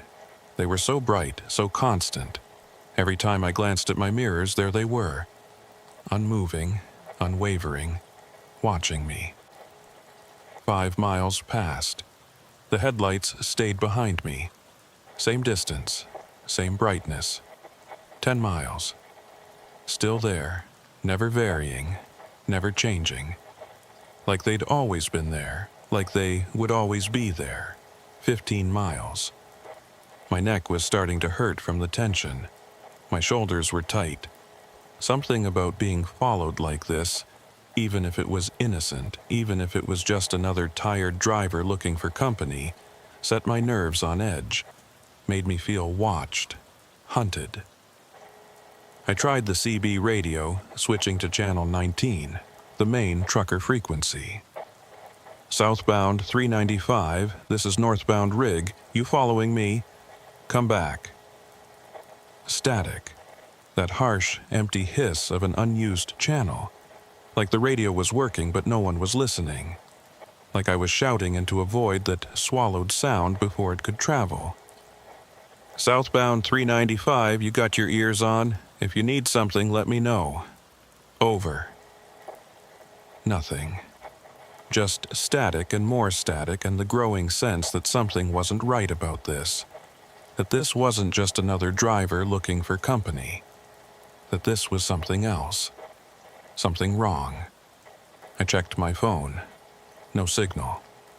That wasn't unusual out here. Cell towers are sparse in the high desert, and there are dead zones that stretch for miles. But the timing felt wrong. Felt like the universe was cutting me off, isolating me, making sure I couldn't call for help or confirmation or reassurance that what I was seeing was real. After 20 minutes of being followed, 20 minutes that felt much longer, that felt like hours, like days, the headlights finally swung out into the opposite lane. Finally passing, I thought. Relief flooded through me. Finally moving on, about time. But as the vehicle came alongside me in the southbound lanes, separated from me by just the median strip and maybe 10 feet of asphalt, I glanced over instinctively. Natural reflex. You always look when someone passes you, even if you don't mean to. You look to see what kind of vehicle it is, who's driving, whether they're paying attention to the road, or staring at their phone, or eating, or doing any of the 1,000 stupid things people do while piloting several tons of metal at highway speeds. What I saw made my breath catch in my throat, made my heart skip a beat and then start racing double time, made my hands tighten on the steering wheel until my knuckles went white. It was a truck, an 18-wheeler just like mine. Not similar, not the same model from the same year. Exactly like mine, same make, a Freightliner Cascadia. I could see the distinctive grille, the headlight configuration, the slope of the hood. Same year, judging by the body style and the placement of the lights and the design of the side mirrors. Same color, that distinctive dark blue metallic that my company used for their entire fleet, a custom color that you didn't see often on the road. Same white trailer with the company logo on the side, those block letters spelling out Southwest Freight Services in red and orange, with a little swoosh underneath that the marketing department had thought was clever. And there, on the passenger side of the trailer, clearly visible in the glow of my own headlights as it pulled alongside, the mud splash. That exact brown stain I'd picked up near Reno 3 days ago. Not similar, not coincidentally the same shape, exactly the same pattern of streaks and dots, the same size, the same location on the trailer's white surface. I'd stared at that stain enough times in my mirrors to know every detail. The way the brown faded to tan at the edges. The one streak that looked like it might be an arrow pointing down. The cluster of dots that looked almost like a constellation. This was my stain. My pattern. My truck. My hands tightened on the steering wheel. My heart started to pound so hard I could feel it in my temples, could hear it in my ears. A cold sweat broke out on my forehead despite the heater running. I stared at the truck as it drew alongside, as we drove parallel for what felt like an eternity but was probably only 10 or 15 seconds. The cab was dark, but I could make out a figure behind the wheel. A driver, just a silhouette in the darkness. The angle was wrong to see details, just the shape of a head, the suggestion of shoulders, hands on the wheel. But something about that silhouette was familiar. The way the head was tilted. The set of the shoulders, the shape. The truck pulled ahead slowly. I wanted to accelerate, to keep pace with it, to get a better look at the driver. But my foot wouldn't obey. Stayed frozen on the gas pedal, maintaining the same speed while the other truck, my truck, pulled away. I couldn't see the license plate, too dark, too far, and the angle was wrong. But I didn't need to. I knew what I was seeing. Knew it with a certainty that went beyond logic or reason. It was my truck. Impossibly, inexplicably, it was my truck, heading south while I headed north. The taillights grew smaller, dimmer. Within a minute, they disappeared around a curve ahead, swallowed by the darkness, gone, like they'd never been there, like I'd imagined the whole thing. But I hadn't imagined it. I'd seen it, clear as day. My truck, my stain, my life driving away from me going the opposite direction.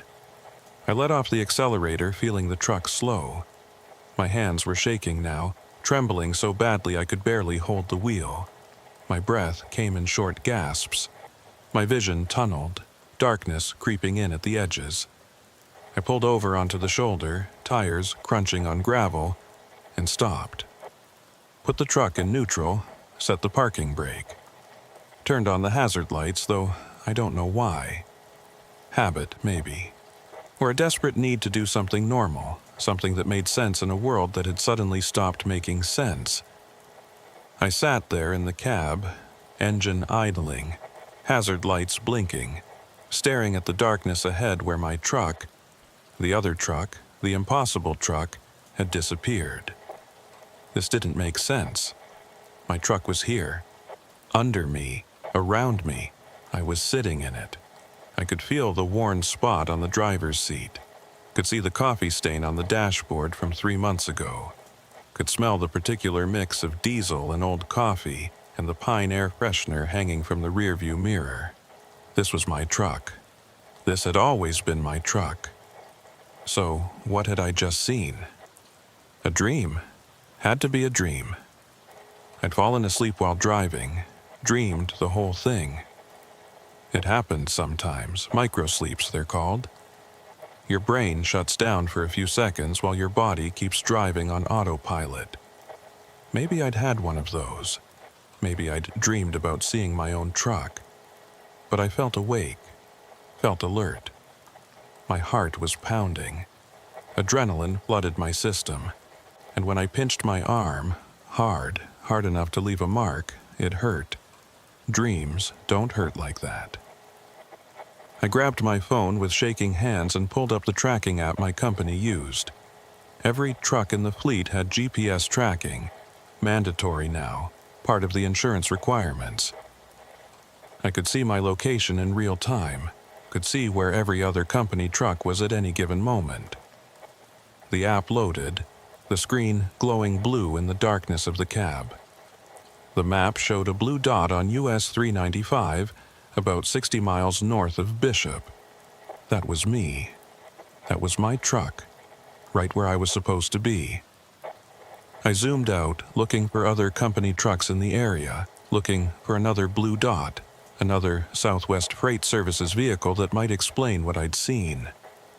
There were no other company trucks on US 395, not within 200 miles.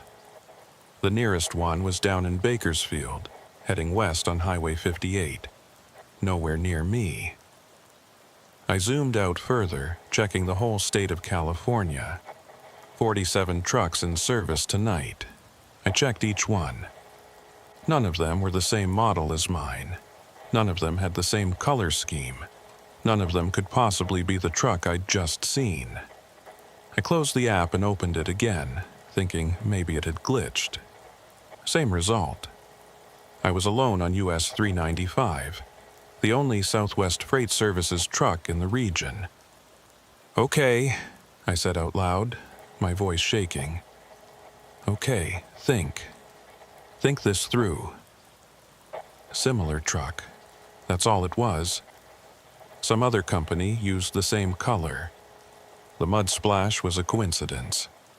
In the darkness, at highway speeds, my tired brain had filled in details that weren't really there. Made me see what I expected to see rather than what was actually there. But even as I thought it, I knew it wasn't true. I'd seen the logo. I'd seen the exact pattern of the mud splash. Those weren't things you imagined. Those were specific, distinct, unmistakable. I sat there for maybe 10 minutes, trying to calm down, trying to convince myself there was a rational explanation. But my hands wouldn't stop shaking. My heart wouldn't slow down. And the cold sweat on my forehead wouldn't dry. Eventually, I pulled back onto the highway. What else could I do? I had a delivery to make. I had a schedule to keep. I couldn't just sit on the shoulder all night, paralyzed by something I couldn't explain. But as I drove, I kept watching my mirrors. Kept expecting to see those headlights again. Kept waiting for my truck, the other truck, the impossible truck, to reappear behind me.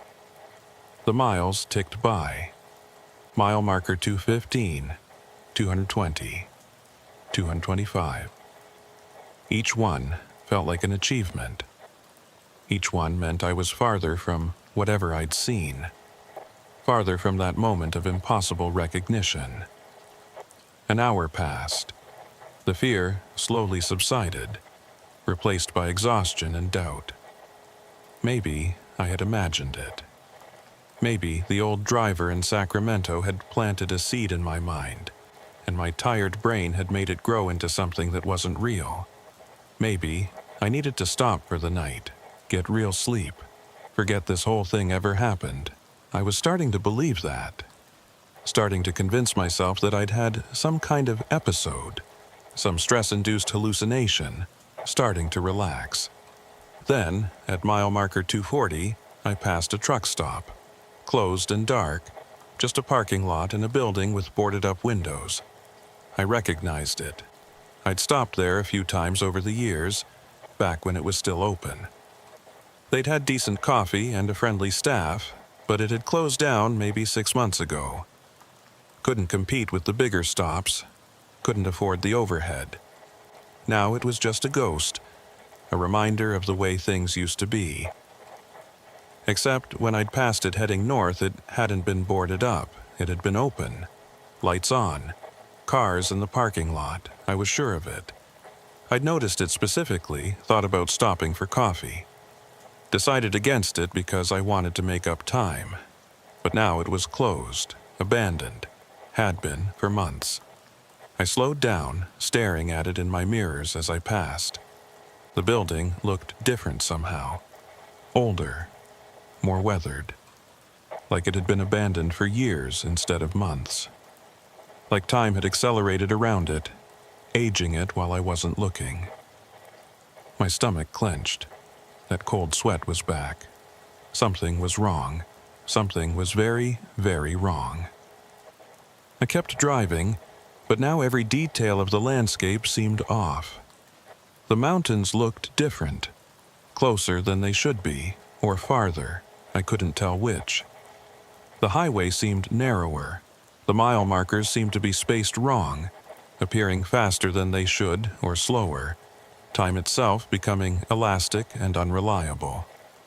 At mile marker 260, I saw something at the edge of my headlights, a shape on the shoulder, dark, low to the ground. As I got closer, I realized it was a tire, a truck tire, shredded and abandoned. That wasn't unusual. You see blown tires on the highway all the time. Truckers call them road gators, chunks of rubber that look like alligators lying on the asphalt. But this tire was from my truck. I knew because I recognized the tread pattern, recognized the brand. It was the same tire I'd replaced 2 months ago in Reading after I'd picked up a nail. The same distinctive groove pattern, the same wear on the inner edge that meant my alignment was slightly off, and I kept meaning to get it fixed, but never seemed to find the time. I slowed down, staring at it in my mirrors. Thought about stopping to look at it more closely, but every instinct I had screamed at me to keep moving, to not stop, to not look too closely at anything because if I did, I might see something I couldn't unsee. I accelerated, leaving the tire behind. Told myself it was just a coincidence. Lots of trucks use the same tires. Same brand, same pattern. It didn't mean anything, but I was lying to myself, and I knew it.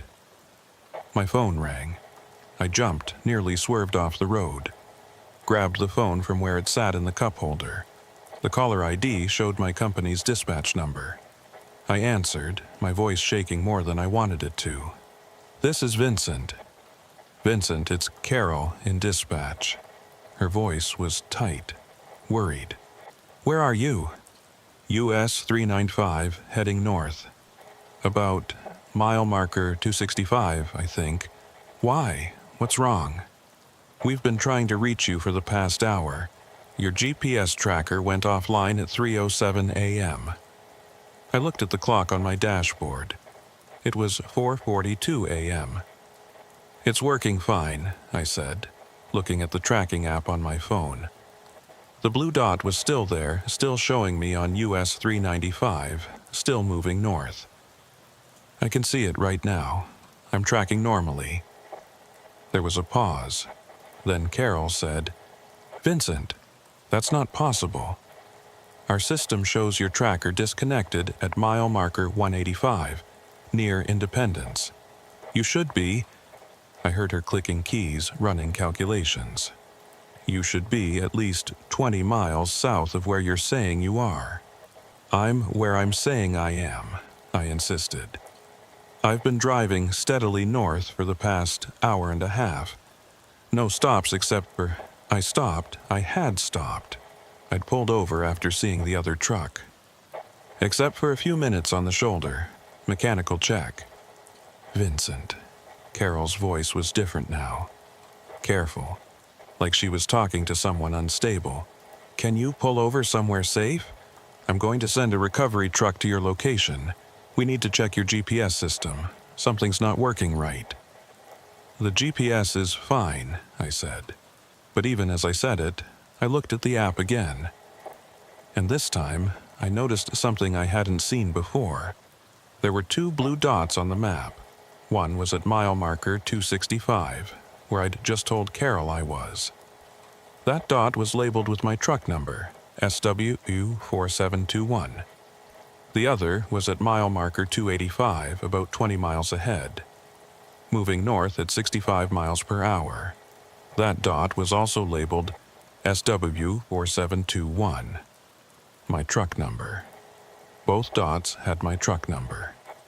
"Carol," I said, my voice barely above a whisper. "How many units do you show for truck SW4721? "1, she said immediately. "Your truck. Why? And where does your system show that truck right now?" "Mile marker 185, near Independence. Vincent, what's going on?" I didn't answer. Couldn't answer. Because I was staring at the app, at those two blue dots, both showing my truck number, both claiming to be me. I ended the call. Carol would call back, would worry, would probably alert my supervisor. But I couldn't deal with that right now. Couldn't explain something I didn't understand myself. I looked at the road ahead, looked at the app showing that other dot, that other version of me, 20 miles ahead and pulling away. And I made a decision. I accelerated, pushed the truck faster. 65, 70, 75. The engine protested slightly. These rigs aren't built for speed, they're built for hauling weight over distance. But it held. The speedometer climbed. I was going to catch up to that other dot. That other truck, that other me. I was going to see what the hell was happening. The miles flew by. 270, 275, 280. The gap between the dots closed slowly. 15 miles. 10, 5.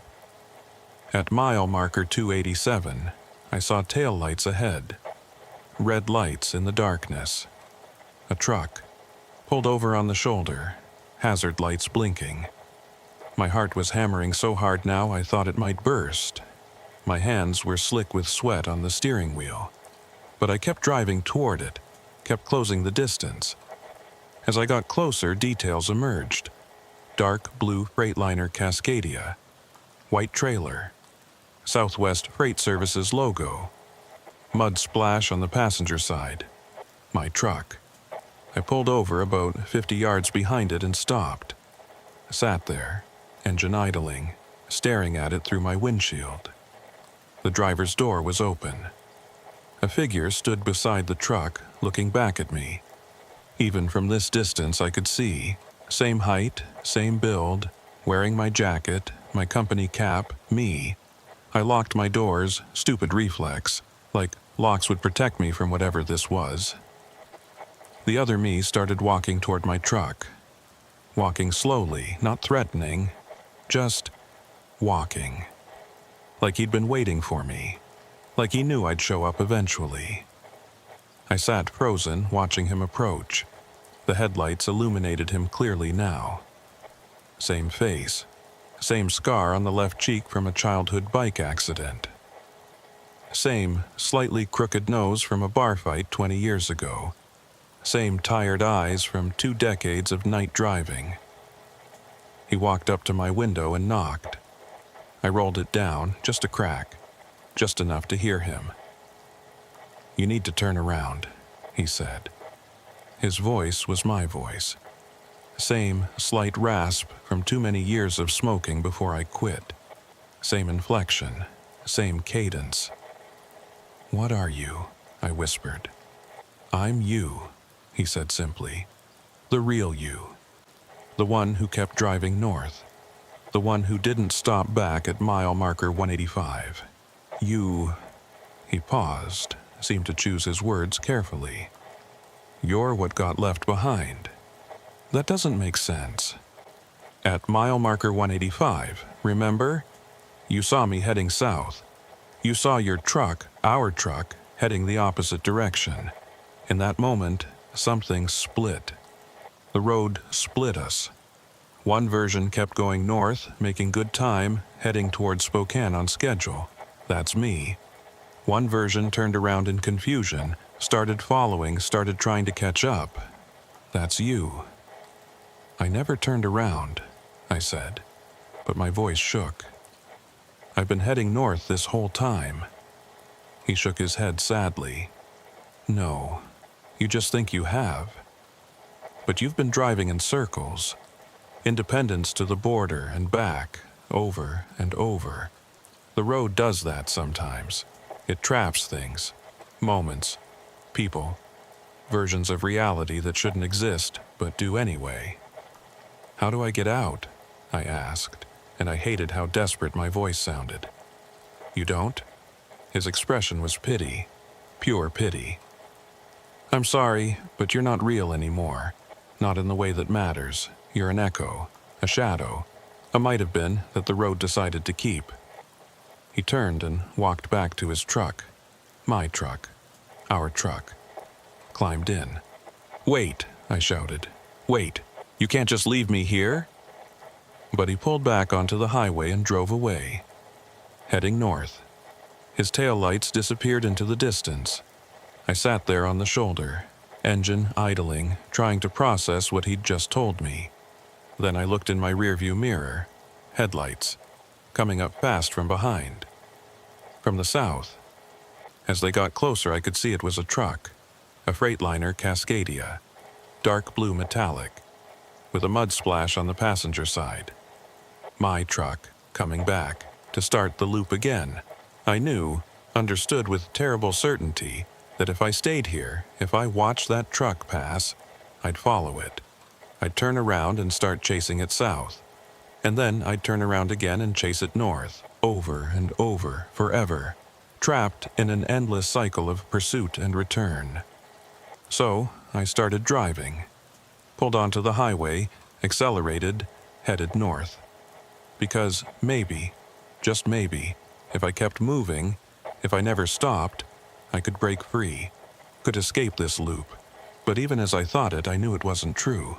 At mile marker 300, I crossed into Nevada, and everything reset. The dashboard clock jumped back to 3:07 a.m. The fuel gauge, which had been at a quarter tank, went back to 3/4. My coffee thermos, which had been empty, was suddenly full again. And ahead of me, maybe a quarter mile, I saw tail lights.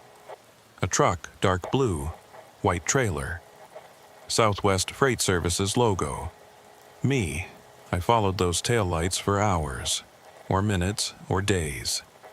Time stopped meaning anything. The cycle repeated. I'd follow the tail lights north. They'd disappear. I'd keep driving. At some point, sometimes Independence, sometimes the Nevada border, sometimes somewhere in between, I'd see headlights behind me. My truck would pass me going the opposite direction, and then I'd be following it again, or it would be following me, and I could never quite remember which version was which or why it mattered. Sometimes I stopped at Ruth's truck stop in Independence. She was always there behind the counter, always had been. She never remembered me from the previous visit, or she did, but pretended not to. I could never tell. Sometimes I saw him, the other me, the real me, heading north while I headed south, or south while I headed north. We'd pass each other and he never looked over, never acknowledged me. Like I wasn't there. Like I'd already faded too much for him to see. Maybe I had.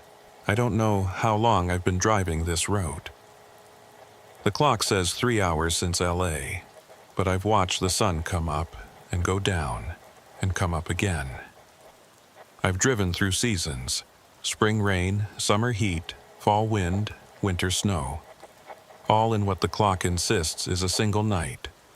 I've tried leaving the highway, taking exits, pulling into rest stops and refusing to leave. But it doesn't matter. Somehow, I always end up back on 395, driving north or south, chasing or being chased. The road keeps me. That's what the other me said. The road keeps things sometimes. I thought he meant locations, moments, accidents, tragedies. I didn't know he meant people too. Now I'm part of the road, part of US 395. A ghost in a dark blue Freightliner, forever driving between Independence and the Nevada border, forever chasing myself, forever being chased. Sometimes other drivers see me. I can tell by the way they slow down, by the way their headlights linger on my truck a little too long, by the way they speed up afterward, like they're trying to get away from something they don't understand. I want to warn them, want to flash my lights, use my CB, somehow tell them, be careful, watch for yourself. Don't stop if you see your own truck. Keep driving and don't look back. But I can't. The road won't let me. So I just drive, north and south, south and north, forever chasing, forever chased. If you're ever driving US 395 at night, between Independence and the Nevada border, and you see a dark blue Freightliner with a mud splash on the trailer, don't follow it. Don't try to pass it, and for God's sake, don't look too closely at the driver, because it might be you. And if you see yourself on that highway, if you pass your own truck going the opposite direction, don't stop. Don't try to figure it out. Just keep driving. Keep moving forward. Don't look back. Because some roads split you, some roads keep you. And US 395 doesn't let go. I know. I've been here forever. And I'll never leave.